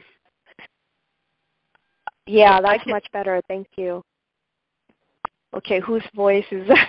It's kind of all jumbled up. Are you still there, Heather? Yes. Okay, tell me what you did today, Heather. I woke up, drank some coffee at a friend's house, hanging out. We've been sitting and discussing life and telling stories, and decided to listen to Elizabeth's show. Okay. When you start talking, I'm start seeing a lot of dark entities. Okay. Have you been aware of what's like going on mentally for you? Like all of a sudden you'll think negatively of things and things like that. Have you been experiencing anything like that? Yes. Okay, because there's a lot of. Okay, I don't want to scare you. Okay, there are some dark entities and demonic surrounding you. Are you aware of that? So here's the signs and symptoms for people who are not fully open and can see. Okay? When you start having negative images, when you start meeting people, you'll just hear negative things, or you'll see like blood, killing, just very, a lot of killing, okay, bloodshed, and bad things happen to people, or you thinking badly, you want to do something else bad to other person, okay? So that's how you can tell. How have you been, how are you managing that? Not too well. That's why I'm at my friend's house this weekend. Okay. Okay, so how's your health? It's good. Okay, be a little bit more specific. Like you used to be fun, happy, more loving, and now you're a little bit more maybe antsy. You know what I mean? Like, you know what I'm talking about? Yes. Okay. So that will affect you, okay, that's from spiritual to emotional, which is emotional things are is illogical, right? Cannot be explained. And then going to the mental. The mental will manifest into your physical. Okay, it will affect your heart rate and affect your health. So if you continue being exposed to these attacks, and I literally call this attack, okay, it will affect your health. Do you know what I mean? Right. Okay. Would you like some solutions, how to get rid of that? Yes. Okay. And for everybody to get rid of that. Yeah, because you have a lot. A lot. Your I have health. a disc of yours. How do you? I'm sorry. I have one of your discs also. Mhm. Okay, good. How are you using it? I haven't. It's just sitting in my home. Okay, I would recommend you to carry it on your physical body. Okay. On your physical body. When I saw the attacks, I don't feel like they're like touching you, but they're around you. Okay? So what you want to do is wear it. Okay. Wear it as much as you can. When you go to sleep, tuck it underneath your pillow. And that will help. Yeah. I'm seeing more your house. The location of your house has a lot of portals. Okay? I'm picking up like your kitchen in the the face of the kitchen. Like I'm seeing like there's a wall against the wall. It's almost like it's like by the stove. Do you feel anything when you go in that area? Like energy, intense energy. Like the back door. Yeah, because I wrote "I love you" on the window backwards one time, and then it was erased, and I felt really weird. In that moment. Yeah, and of course that's natural because there's a portal back there. Yeah, you have to close that portal, otherwise you'll continue getting affected in your home. And this is a lot of energy that's coming through. This is not just one, one entity, one demon. There's a lot. And it's because of the portal, the location, the physical location where you're at. Right, because it's at the back door. Yeah, and that portal is... the time. Yeah. Yeah. When I say portal, it's same thing as Stargate. The question is, and I hear this, a lot of people will go, "Oh, I'm going to go and activate a portal." You're like, "No, don't go activate portal because you don't know what comes out from that door." Okay, portal just means door, right? It's like, hey, this door number 1, door number 9, No, we don't know. So I do not recommend all those, newbies people go and try to play with energy and they think they, have fun doing this. No, it's not a good thing. So you do have that open. I don't think that you did it, okay? It just comes with that property, okay? And, specifically in the kitchen. That location I specify, you need to close it. Okay, that helps. You need to close it. Okay? There's some other small portals in your house too, like your bedroom, the closet. And the small bedroom closet, yeah. Yeah, yeah, it's coming out from there. I need to paint that. I need some paint on it. You need to close that, and you can go to my website and get the elixir powder. I really recommend you get the divine sacred powder. You take that little powder. It's very powerful. You don't need a lot, okay? You get just a little bit, and then you can do a couple of things. You can take a tape, okay, pour a little bit on it and tape over it, and then put it over where the portal, the opening is, and that will take care of it. Okay. I will really take care of it. I was helping this woman out in Canada. She's from Italy, moved her entire family there. Her husband been sick for years. He's on disability. They live on a Native American Indian land, and it was a grave site, an old grave site. She didn't know. She did not know until she Skyped me and asked me for help, and I sent her that very same powder to close the portals on her property, because everyone in the family was going crazy. Her kids, her teenage kids, are like having anger, rage, name it. I mean, all kinds of stuff, and that's being tempered by dark energy forces. Okay, right. Those dark energies are real. People who said that, oh, you're not in unity and one. No, the reality is, yeah, the dark exists, and so does the light exist. Okay, right. That's just the reality we live in. So our goal is to journey and get up there. It's harder when you are in an environment that keep, you know what I mean, like distracting you from achieving your goal.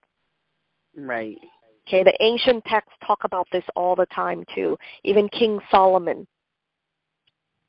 So the portals will help her undistract from the... Yeah, there's a lot of distractions. The portal will close all that dark entities trying to attack you and demonic. Right. Okay. Okay? And to go further with the portal... yeah. That explains a lot. You can also alter that portal.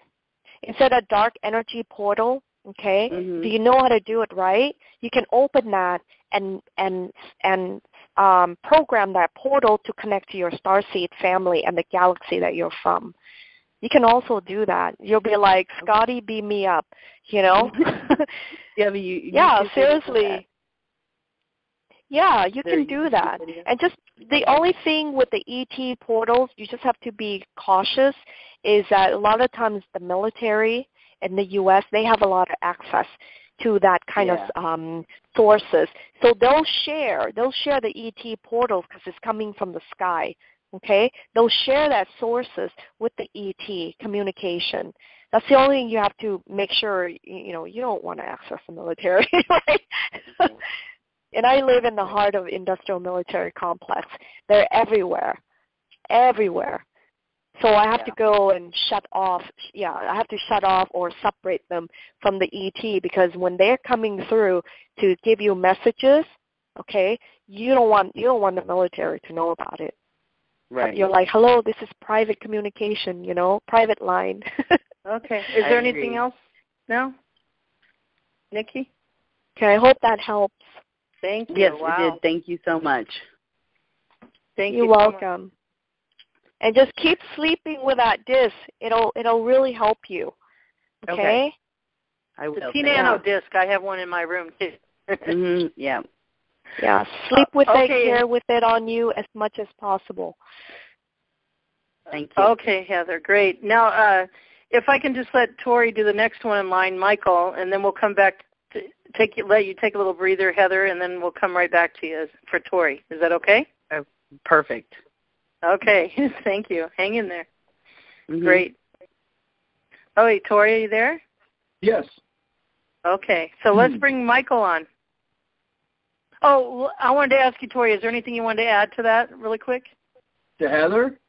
To any thoughts on all that? Well, yeah, because you know what? This is something that would not have been brought up to my attention unless she would have asked me about it. But I would have to say I fully agree with what Nickie was saying.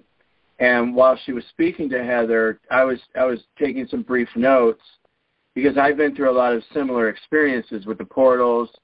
And I'm really interested in that powder too, because my history is that when I close these portals, they just come back and reopen them. And because I get a lot of interference because they don't want me to do readings for people because they don't want us to know anything. But what I was getting was that the archons were the ones who had set up these portals in Heather's home, and that they had implanted her with an etheric chip. And which while she was talking, I connected to the chip and dissolved it.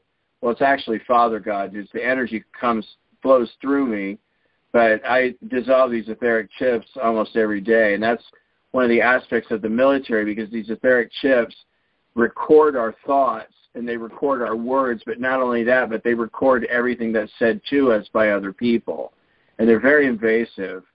And so that's gone for now. I don't know how long. A lot of times they just come back and put them in again. But for Heather, too, what I was getting with her is that they were using her to, I don't know the technical terms of this, but that they were, a lot of times they use females to, I don't know how to say it, to produce eggs. And the reptilians, the dark entity reptilians, not the good ones, had this process where they would go into a woman's home and impregnate her, but these eggs are on the astral etheric level, and then they would come back, and after the person would have, and they could do this to men too, but after the person would have all these eggs, then they would come back and get them and then take them away. And what I'm getting is that for Heather, a lot of her interference with the dark side is based on this, with the producing of the eggs. But the good news is that this isn't happening anymore. That I think, let me look, see, when was the last time? In September of 2013 was the last of the eggs, and they're gone. But I would agree with Nickie about the clearing, closing with the portals. But there's a lot of residual negativity around from all this interference in the past. So I would definitely recommend clearing. Heather, when did you buy my T-Nano disc? Probably November of 2013 or in the very first of 2014. Okay. So the disc helped you. Yeah. Yeah, you got to carry it, though. It's a huge difference, okay? You got to carry it on you. Okay. Mm-hmm. Okay, great. Okay. That is not just any, like technology. It's a protection as well. Okay? It's not just like any protection. It's a divine celestial technology, energy. Okay, thank you. Mm-hmm. Thank you, guys. Thank you so much. Any more of Michael's time for a minute? Okay, sure. Okay, Michael, come on in. Star 6. Hello. There you are, Michael. How are you? Okay. Okay, Michael, sit back, fasten your seatbelts. You're going to get diamond. You're going to shine brighter. Okay, go ahead, Michael and Tory. Hi, Michael. Hi. Okay, one of the things that comes up when I, want to make sure that, because what came up with yours is was different than most, is your bloodline. And I would just like to ask that you would like to know this before I proceed. Of course. Okay? Because what I'm getting is that you have 12 strands activated and 71% sacred light. And you're what I call a blended species, 12% reptilian, 88% human. And when that came up, your human side is 5.7 million years old, and your reptilian side is 7.4 million years old. And so I did a little research about that, and which I find fascinating, because a lot of times, like I said before, when people see all the stuff on YouTube and all the fear-mongering associated with reptilians, people tend to freak out. Oh, my God, they're all bad. Well, it's not true. Most reptilians are benevolent. And but what I'm getting is that your DNA was added by the Anunnaki when you lived in Atlantis. And this was at the tail end of the Atlantis Society, the big continent, and the last lifetime that you had there. And, because basically what happened was the Anunnaki infiltrated Atlantis and kind of took it over and then started serving their agenda. And then right after Atlantis had collapsed into the sea, they put their, let's call it interference of this planet in full force. And we're just coming out of that today. This has been, I don't know exactly, 13, 14, 15,000 years of, well, the Anunnaki left. They left in the mid-90s. And most of them are living out in the star system Beta Cancari, which is like Beta Cancer with an I on the end of it. But so that's not bad news. In fact, you have a really high sacred light, 71%. That's very good. I said 3,146 lifetimes. But a lot of times when people find out, or when somebody tells them, I should say, that they're not human, it can really be upsetting to people. So, but it's all good. I don't see anything negative associated with that. Okay. Does any lifetime stand out? Oh, you got to ask specific. Make that specific, Michael. Somehow. Well, I would say that would be of one lifetime that I would call standing out is when basically somebody took you and altered your DNA and added another species to your DNA. That's what I would call a standout lifetime. But if you have anything specific that you want to ask me about? Well, in these reincarnations, would there be any that I would be aware of in the history? Example, like Henry VIII or something or whatever?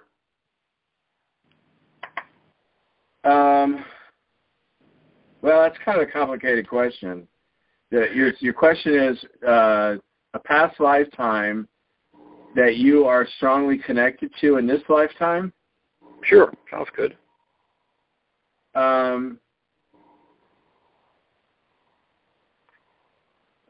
That might be.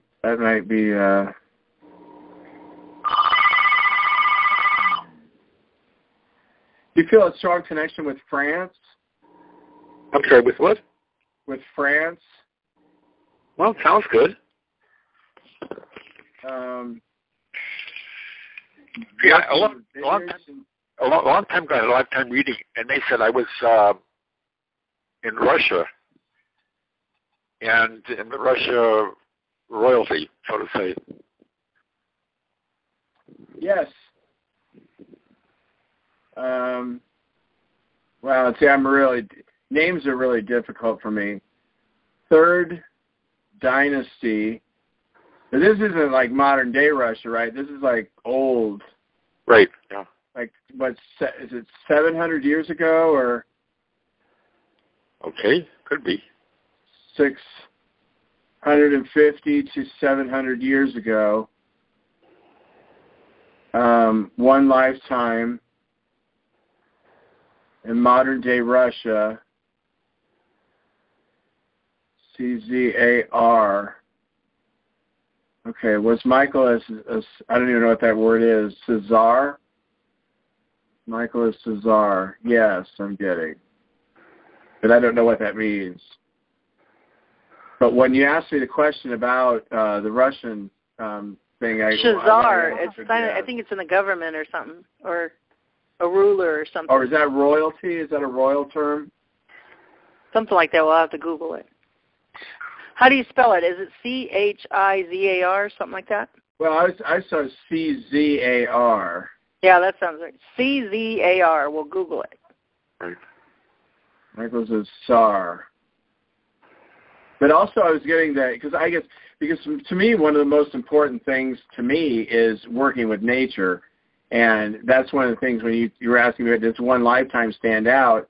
And in France, I believe that you were working in vineyards, and you were very, very happy. Was that after Russia? Yes. So what I think that I just see you here in France working in these vineyards, and you were extremely happy, like very therapeutic to work with the plants and their animals around and whatnot, but you just were so happy to be working in these vineyards in France.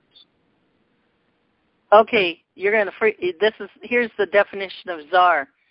a male monarch or emperor, especially one of the emperors who ruled Russia until the revolution of 1917. I'm getting a yes. But a long time, way before 1917. No, it says they ruled until, and it ended in 1917 for a long time before that. And it says an appointed official having special powers to regulate or supervise an activity. A person having great power, an autocrat. So there you go, Michael. Well, sounds good. Okay. Wow. Thank you, Michael. That was great. Well, thank you. And then be sure to email Tory, Read My DNA. Right. And then Nickie, too, for readings, or more expanded if you like. Sure. Which was hers? tnanohealingtools with an S.com. That's TNANO healing tools with an S.com. And she has a lot of stuff on her site and the tools there and readings she does and lots of other stuff and lots of research on there. Very good. Thank you very much. You're welcome. Where are you from, Michael? What state? Just curious. You don't have to state. We're calling from Illinois. Illinois. Okay. Thank you. Thank you. Take care. Okay. God bless. Okay, Heather, let me just take Patricia. Patricia, come on in for Tory. Michael, if I could add for you there, this is Nickie. You have Irish blood in you. Irish blood. I like Irish. Yeah, he's got Irish blood. Oh, yeah. His whole ancestor is here right now. They're all coming through right now. Very happy people. A lot of dancing, a lot of drinking. They're very big people. Big and jolly. And that helps you. Big and jolly, yeah. Yeah, that helps you feel better dancing, too. So. Lots of dancing. Great. Oh, hey, that's me too. I love it. Thank you. Yeah, dancing, regarding dancing, when there's music playing, I cannot glue myself to that seat. I have to get up. When I was younger, I go to weddings. I had to get out there and dance as soon as the music started. And then I couldn't stop. I danced every dance. And, going out to the bars and stuff, dance. I'm with you, Michael. Irish. Here's to the Irish. Let's toast it. Yay! Yeah, I would love to hear your comment afterwards. So feel free to shoot me an email, Michael. Will do. Your ancestor is coming very strong right now. It's really funny.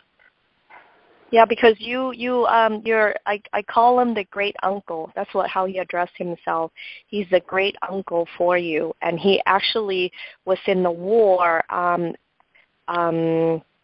Little John in what do you call that? What is that? The Robin Hood, right? There's a little John, which is a big guy. Yes. Yeah. And he has a drink. He actually. Yeah, that's who he reminds me of. But your great uncle was part of that war. The Robin Hood Fascinating. age. They're all coming through, huh? The Robin Hood age. I love it whenever I'm in that mix too, Shirley. Yes. Yeah, this is one of the things that I do is I go back, I trace back, because sometimes your ancestor will have a different ET mixed race. Okay, so you can tell which one comes from which ET race. You can go back like one by one. Just depends who though, like wants to show up. Those are the ones that show up the most are just depend on their journey and also who you're connected with in this reincarnation time. Okay, great. Absolutely. Then let me just give you the lineup, guys. So we'll do Patricia with Tory, and then Lola with Nickie, and back to Heather for Tory. Is that okay, guys? Okay. So Patricia, come on in, star 6. Okay, maybe Tory dropped. We'll have to give him a minute. Hi, this is Patricia. Hi, Patricia. Hi. And then let me get Tory. He might have dropped. Sometimes he drops off. His computer's weird. Tori, are you there? Do you mind to wait 1 minute, Patricia, and we'll have Lola come in for Nikki's reading, and then I'm going to get a hold of Tori because sometimes he drops. Is that okay? Sure. Okay, hon. Thank you. Okay, I'm here. And that's Lola, right? That's correct. Okay. One more shout out to Tori. Did you get in, Tori? Okay. Nikki, come. This is your reading, Nikki, with Lola. Oh, okay. Hi, Lola. How are you? Fine. Hi, Nikki.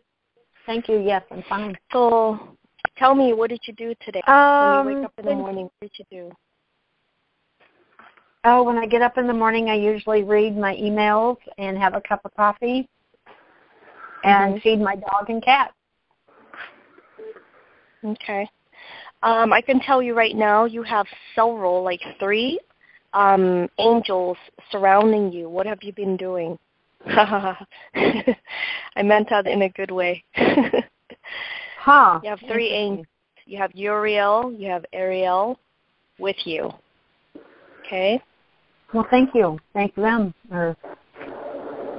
So what have you been doing with that? Have you been talking to them? You know, I do talk to,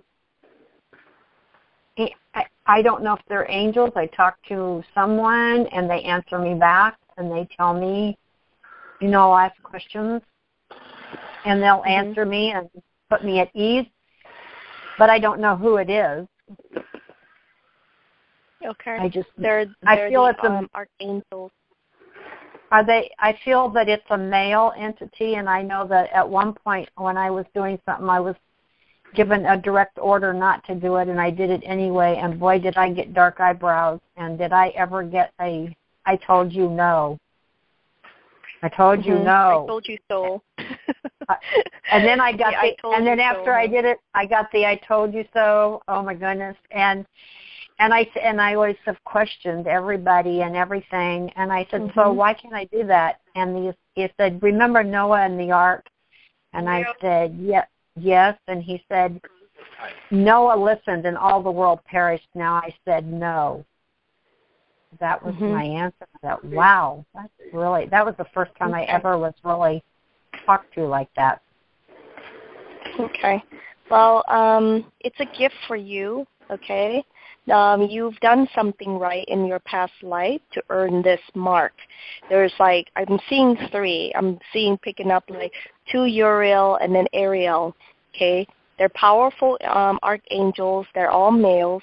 They are here to assist you, to guide you, okay? Because in your soul, your higher soul is asking to transform your part of your DNA imprint into angelic being. Are you aware of that? No. Yeah. Well, now you are. So you're trying to transform your part of your DNA imprint into angelic. Okay? That's what you're working so in other words, right now. It means that I'm trying to want to be a better person or want to Yes. be... Yes. Yeah, yes, that's you do. True. Yes. Yes. And, it's okay. We are like children. We're still in school of life. We're always going to test and push, right? The situation, to experiment, to see is it true or false. You see? So now you already witnessed the truth, and that's okay. So don't feel bad. Just know that you had an experience, and you're just testing, is it true or not? They're existent. That's working with you. Okay? So consider it. This is part of the gift. Okay? And now you know it's true, so work with it. Use it to better yourself, to better humanity. Anytime you give yourself to humanity, you're giving to yourself. Because remember what I said about DNA and karma? Karma is nothing more than cause and effect. Okay? Karma is recorded in your DNA. Your DNA is a microchip. Okay? It records good and bad. It records everything. Every decision, experiences we have had. Okay? So that will come back and haunt people. Yeah. So So what you're doing is good. Just stay on track with doing that, doing the work with that in the light. Okay? Thank you. Thank you. You're welcome. Anything else you have a question with? No, thank you. It just makes me feel so good because I know they're there, and I know that I can talk to them, and I knew that I thought it was one and it was a male, and now that's such confirmation to know that there is someone there I'm talking to. Thank you.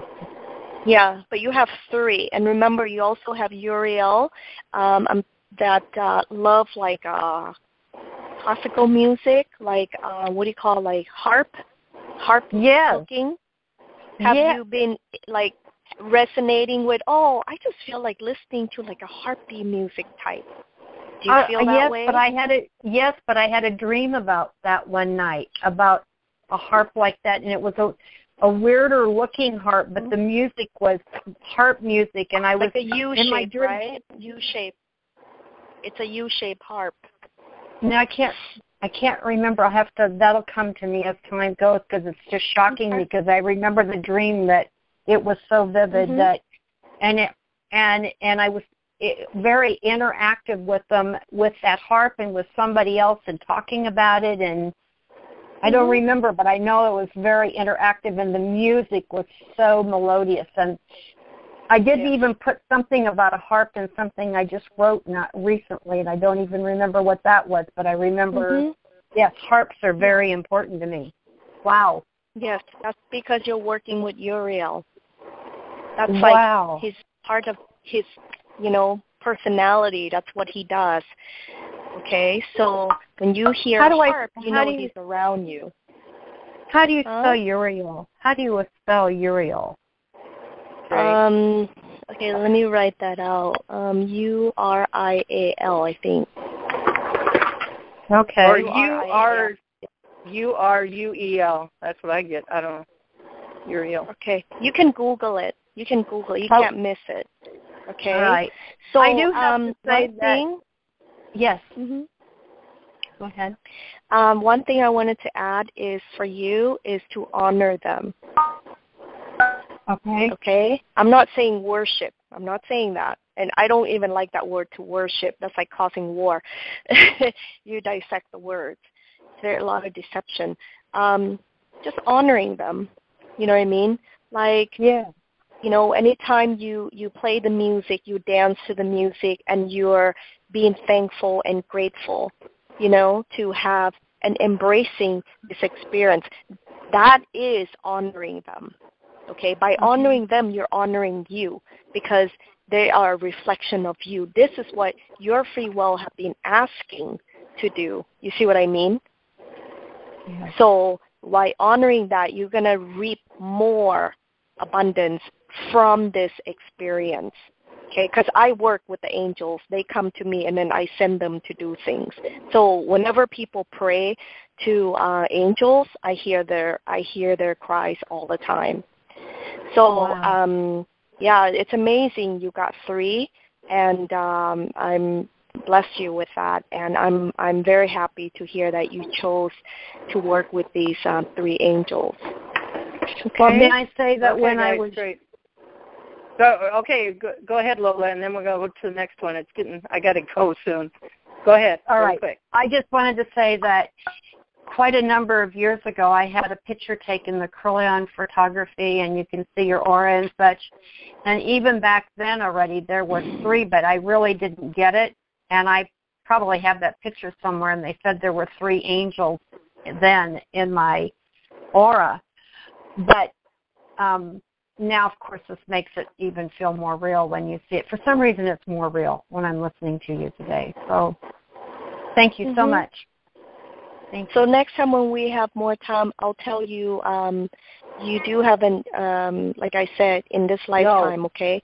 It's part of your DNA. Sit down. Okay. Okay. Thank you.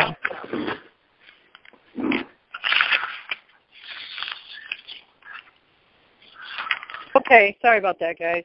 I got the grandkids. All right, are we done with Lola? That was beautiful, Nickie and Lola.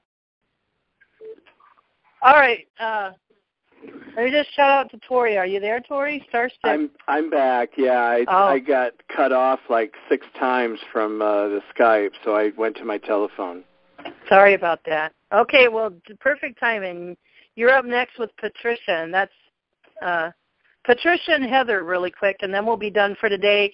Tori, fantastic job. Nickie, fantastic job. Thank you so much, both of you, for coming. Thank you guys all, audience, for coming. I hope you learned a lot. Let me hear your comments later. Okay, so Patricia, come on in, hon. Star 6.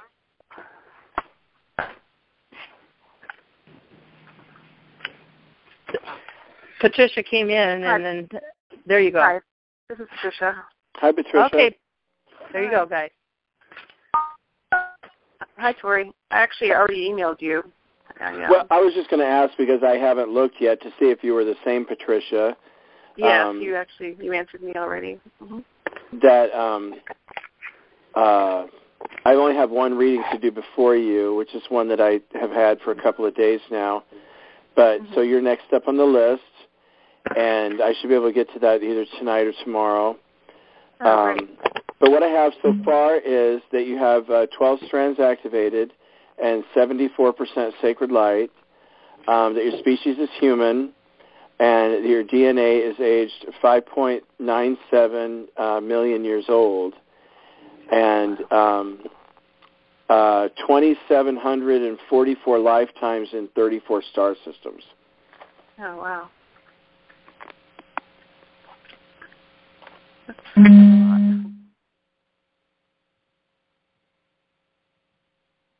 Something happened? I just heard a sound. I'm not sure what that was.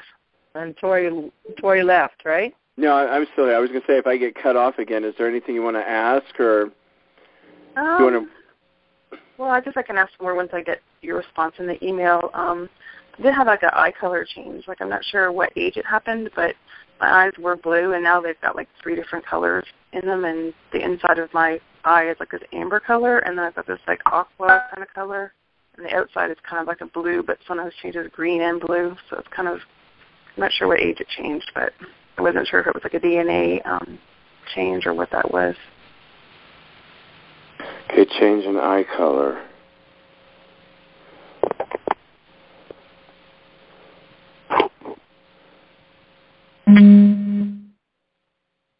What I'm getting is a lot of interference. Mm-hmm. Do you mind if I focus on that and then send it to you later in the email? Sure. That's a good sign to me. That's a good. It's going to be a good answer, Patricia. Yeah, I'm sure. What's the question? Pardon? What was the question? Her eye color has changed. That'd be a good one for you, Nickie. Do you see anything about her changing eye color?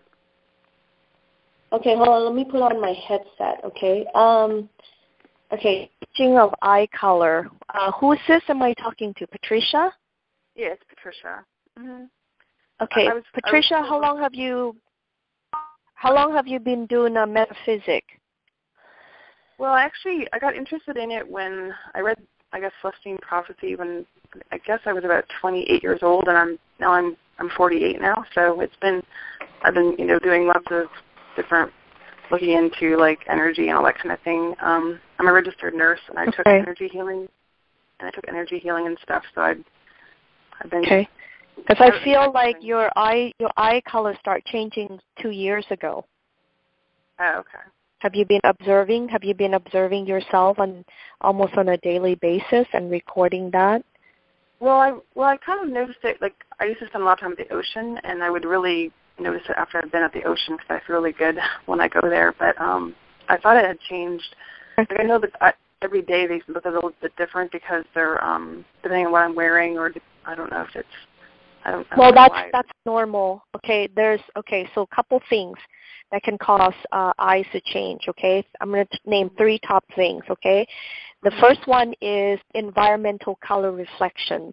If you're a blue eye, right, and you are, standing near, maybe wearing green color, that green is going to reflect off your eyes, okay? So that's reflection. Mm-hmm. Green eye happens when you have blue eyes and you have brown color tint in it, so it causes the color to shift depending on the light okay, the light, like the sunlight or whatever the light comes in, okay, and it's going to deflect that, okay. The light's going to get broken up, okay. So it's called like prism, okay. Second thing has to do with your nutrition, okay. If you are vegetarian, vegan, okay, and you're doing that in itself is already doing a lot of detoxing, heavy metals, chemicals, from drugs and also chemtrails and all of that GMO stuff. Most likely it will change your eye colors because it takes away all the chemicals, okay? And the third thing is the eyes is the window to the soul. As you are meditating deeper into the theta brainwave and also delta brainwave, it will also shift your eye's color and also your eye pattern. Even though there is a study of iridology in which it can, give you clues to the human body and the organs, okay, that has been proven, okay, scientifically proven that there's a correlation between the organs and your health that reflect that.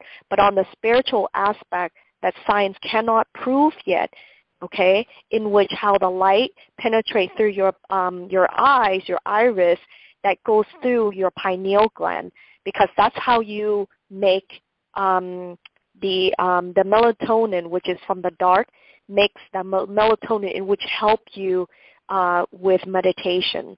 Okay, so that's the magic. That's the magic endocrine. And endocrine is everything if you want to do metaphysics or just developing intuition. Some people will say, no, I don't want intuition. Well, I'm going to tell you that's like walking blindly. So it's good to have intuition. Just put up protection like everything else, right? You don't go outside without wearing shoes, so that's protection for your feet. Just common sense, okay? Now you know the three. So just be aware if you are practicing any of those top three, okay, deep meditation, health and nutrition, and the color and environment will change your eye colors. Okay, in terms of the star seed, if you want to talk about star seed, ETs, certain ET species, they do have blue eyes, particularly the Nordics. Okay, the Nordics have blue eyes, okay, and typically blonde hair. But I don't see you being blonde. What color is your hair? I'm blonde. Are you naturally blonde? Well, I'm kind of like a dark blonde now, but when I was born, my hair was like a color of milk. Yeah. Milk color, so light, but yeah. Right. Dark. Yeah, most Caucasian, who are of the Nordic descendant tend to have very blonde as a baby, but as an adult right now, you don't have that kind of blonde. You have more dark blonde. Yeah, dark blonde. Yeah. Right. So that's right. So you may want to check that part, and also being from the atmosphere when it's off the planet Earth is different. Okay, than from Earth. So that will also alter the eye's color as well. That's why when you mix blue-eyed parent and brown eyes, most likely the brown will take over. Okay. Thank you, guys. Thank you. Thank you so much. I hope that helped. Can I add something to that? Sure. Because what I was getting is what Nickie was talking about in the healing process. That when she was talking about detoxing and whatnot, because what I got was angelic assistance in healing. That eye color changing due to angels, and then also internal metamorphosis came up. So I don't really know what that means. Anytime you do healing, you do meditation is healing. You're transmuting and you're healing. That's all healing. You know, this word is overrated and it's overused, and there's sometimes negative connotation with it. But yeah, when we eat, we're healing. That's just normal. Okay? Body change. I mean, start noticing if you eat one particular food item, just watch your eyes will change. What you are is what you eat. Your eyes are a reflection of that. Yes, and internal what was that again? Internal metamorphosis, right? That just came up. That's a great definition. Internal metamorphosis means to me that she's working at it, and you're transfiguring, transforming. You know what we're doing. Our DNA is turning back on. So great job, Patricia. Mm-hmm. Thanks. All right, now we have Heather with Tory, and then we'll be done for the day. We're over our 3 hours, but that's okay. My grandkids are just getting a little anxious, guys. So Tory and Heather, come on in, Heather. Okay. And Tory, you still there? Yeah. Okay, dear. There you go, guys. Oh, that's right, because I just added to what Nickie had said, right? I didn't give her stats that I see. Right. Well, what I'm getting is that you're doing a lot better, especially the 2014 energetically and interference-wise is a lot better. But what Nickie said about, I think the most important thing that's come up was clearing your home and your life of all these residual negativity, the residual negative energies from your past. Okay, hold on. Nickie, I think you have to star 6 to mute out, please. We hear dishes clashing and stuff. Sorry. Go ahead. But what I was getting is that, Heather, you had 2 strands activated and 69% sacred light, that your species is human, and that your DNA is aged 5.76 million years old, and that you've had 1,799 lifetimes in 28 star systems. Okay. Wow, Heather, that's good. Any question that comes to your heart when you read those statistics? Anything you want to ask? Do you feel like you're kind of overwhelmed by the all the negativity and stuff by the dark ones? Right. I'm trying to do a lot of healing right now. That's good. That's good, because I have been through a lot of the similar. I had 37 portals into my home, and I think there's only one that's been closed, and it was just, for me, it's an ongoing battle. And last night I went through some more experiences like that, not from the Archons, because they're gone. That's one thing good about the Archons is they're gone. And the Galactics had pulled them out. And what I see going on is in this big transformation of the Earth, there were millions and millions of dark entities here without physical bodies, and then there's the ones with physical bodies. And when heaven started cleansing our planet, and which our solar system is also being cleansed, but they started with the ones that were the oldest and the most, let's say, most evil, for lack of a better word, with the lowest vibration, and they were the first ones to go, and we've been going up and up and up ever since. But if I understand correctly, this huge process that we're going through is the complete elimination of all dark entities. And, when I was taking a peek at you, when Nickie was talking, is what I get is that the worst is over.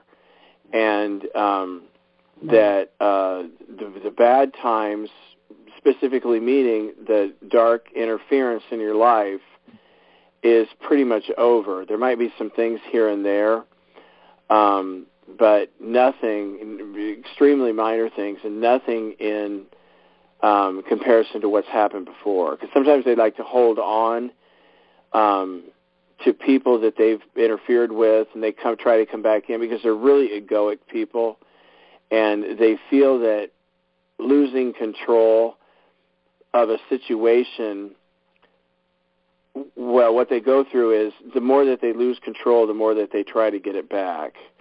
And so the only way that they could do that, and also I see that you had in your sacred light, due to this interference, that it went down a little bit because of that. That 78. You were up around 78% before, but because of all this negative influence during the past few years, you had gone down a little bit. But like I said before, that's not a solid number. That's a fluid number, and it goes up and down. Due to a lot of the day-to-day experiences we've had. Like in your case, all this interference lowered it a little bit. But you're doing really well. I'd like to say that you're doing really well. And, if you focus on healing, because sometimes, when we focus on healing, it really speeds up everything. But I think of clearing out that negative residual energies in your mind, body, soul, and life, in your home, that's really going to be what, kind of breaks you free, because you see what I'm saying? You're already past the bad stuff. You just need to clean house, so to speak. I agree. Thank you. Oh, you're welcome. You're welcome. And I wish you the best. Thank you. That was a great sum up for all of us, Tory and Nickie. Now I would like to ask Nickie first, and then Tory, say your last words, just what's on your heart for humanity in this transition time, and kind of short, and then I'll have a blessing, and then we'll be done. How's that sound? Thank you so much for giving of your heart and your soul, your mind, body, spirit, Tory and Nickie, and everybody for volunteering. And let me just ask Lily. Lily, would you like to say a few words? You've been pretty quiet this call. It was an astounding call. Are you there, Lily? I'm coming. Can you hear me? There you are. Okay. What do you like to say? Thank you. Anything on your heart you'd like to say, what you got out of the call, or anything? Well, I'd like to say the favorite part was the dancing Irish that came for Michael's reading.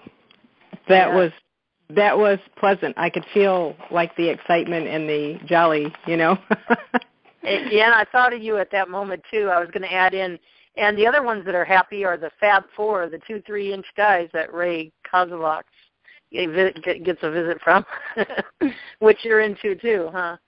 Yeah. Yeah, great. Thank you so much. And thank you, Tory and Nickie, for coming and sharing and giving your time and readings. And we look forward to more of these kind of calls and learning who we really are as we're expanding. One of these days we're going to get to a point where we're all going to know everything, and we're coming to those knowing energies now in the next week or two. But, it's a process. So when we get to that point where everybody knows and we don't need healing, we're healed, then it's time to go out beyond galactic-wise and help our brothers and sisters in the galactic way, off of Earth. Yes, we can do things on Earth and on other planets. And since we're mutts, like Nickie says, we got the keys to many, many, many planets. What's in your DNA, you have a key to go into those places, believe it or not. That's what I believe.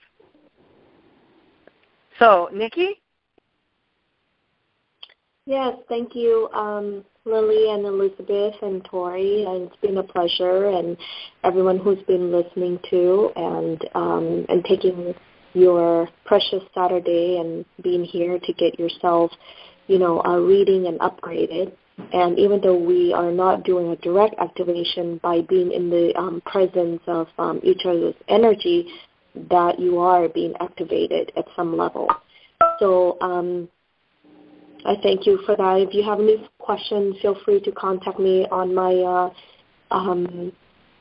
Facebook or email through my website, tnanohealingtools.com, and I'd be happy to answer some questions for you. I know we're kind of limited in time there, and this topic is so huge. I mean, we can cover in so many aspects. And but my really quick message to those who are listening by, the divine force is that continue doing your work, okay? You need to be at least 50% doing contribution, helping, assisting others. Whatever you're doing to others, you're doing it for yourself as well, okay? That's assisting humanity.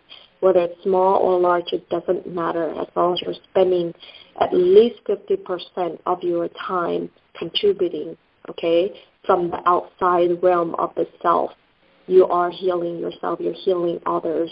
And also continue to do your meditation and prayer and ask, the divine to assist. Continue to ask for world peace, okay, and love.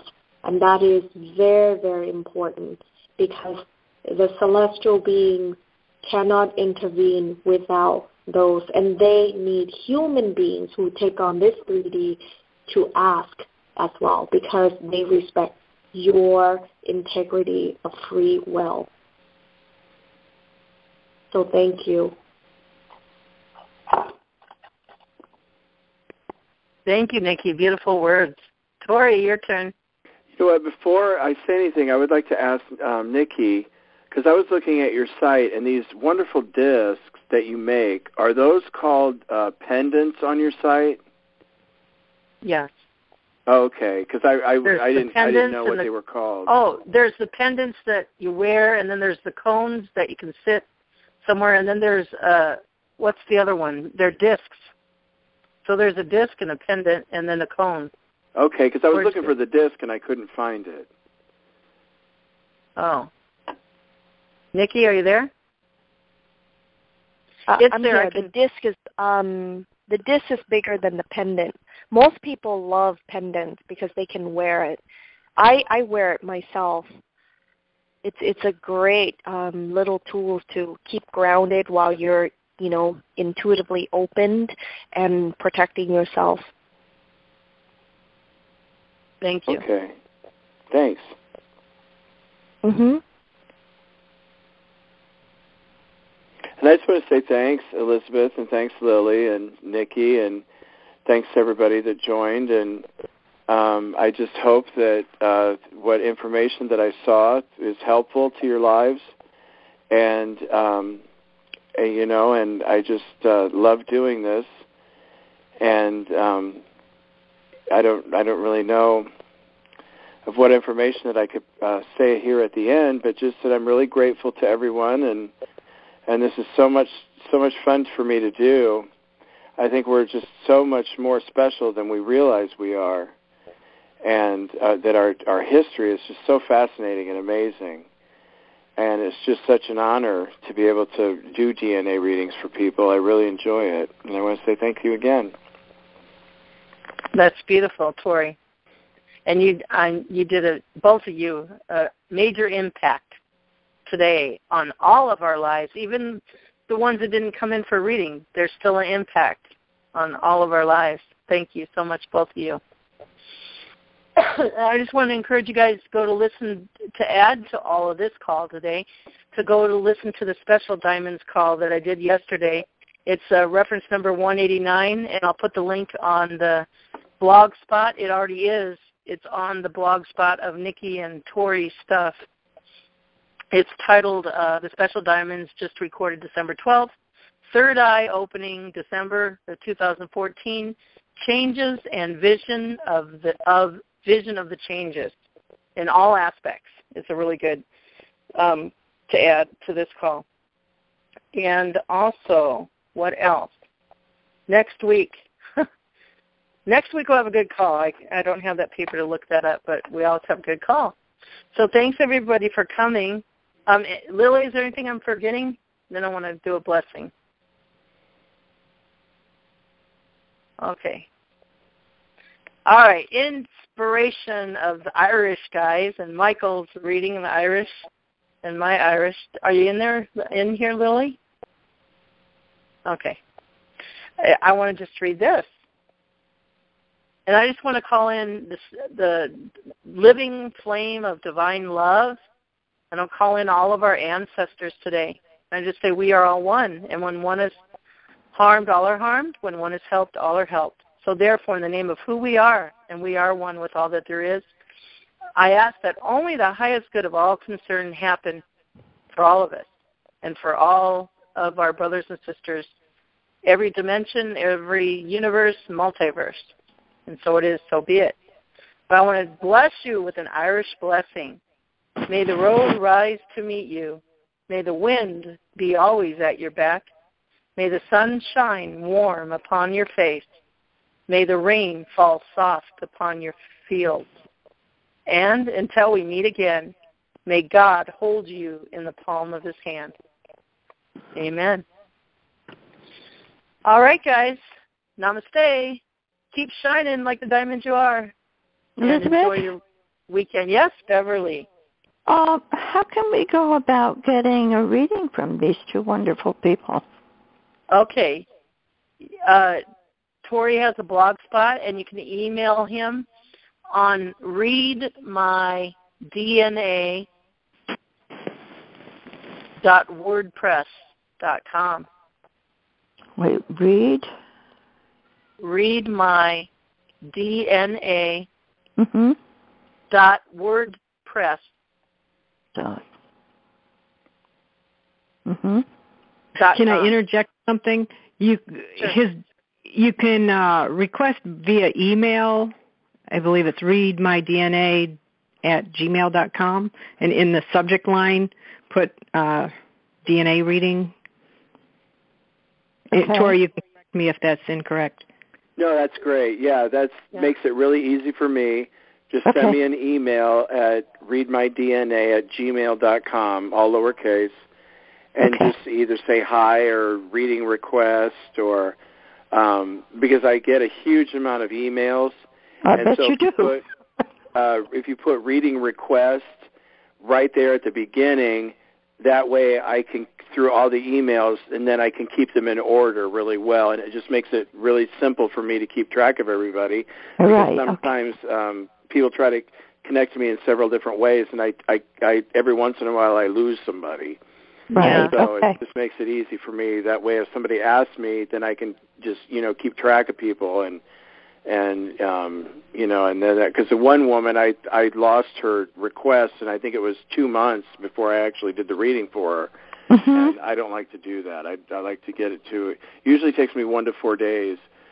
And then, if everybody on this call all emails me at once, it might take me a little bit longer to get, the further down the list. It takes, if I get 10 requests at once from 7 to 10, it'll take longer than the first ones.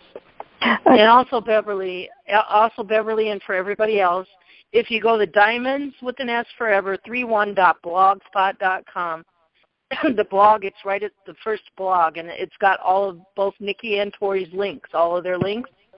Oh, okay. That's all I need then. Okay. The blog on December 12th, yeah? Okay. Thank you very much. You're welcome. Thanks, Tory. Oh, you're welcome. And thanks again, everybody. Goodbye. Have a nice day. You too. Did you want to give Nickie's or no? What? Never mind. Well, that's up on your blog, right? Yep. Yes. Yeah, well, that's fine. That's all I'll need.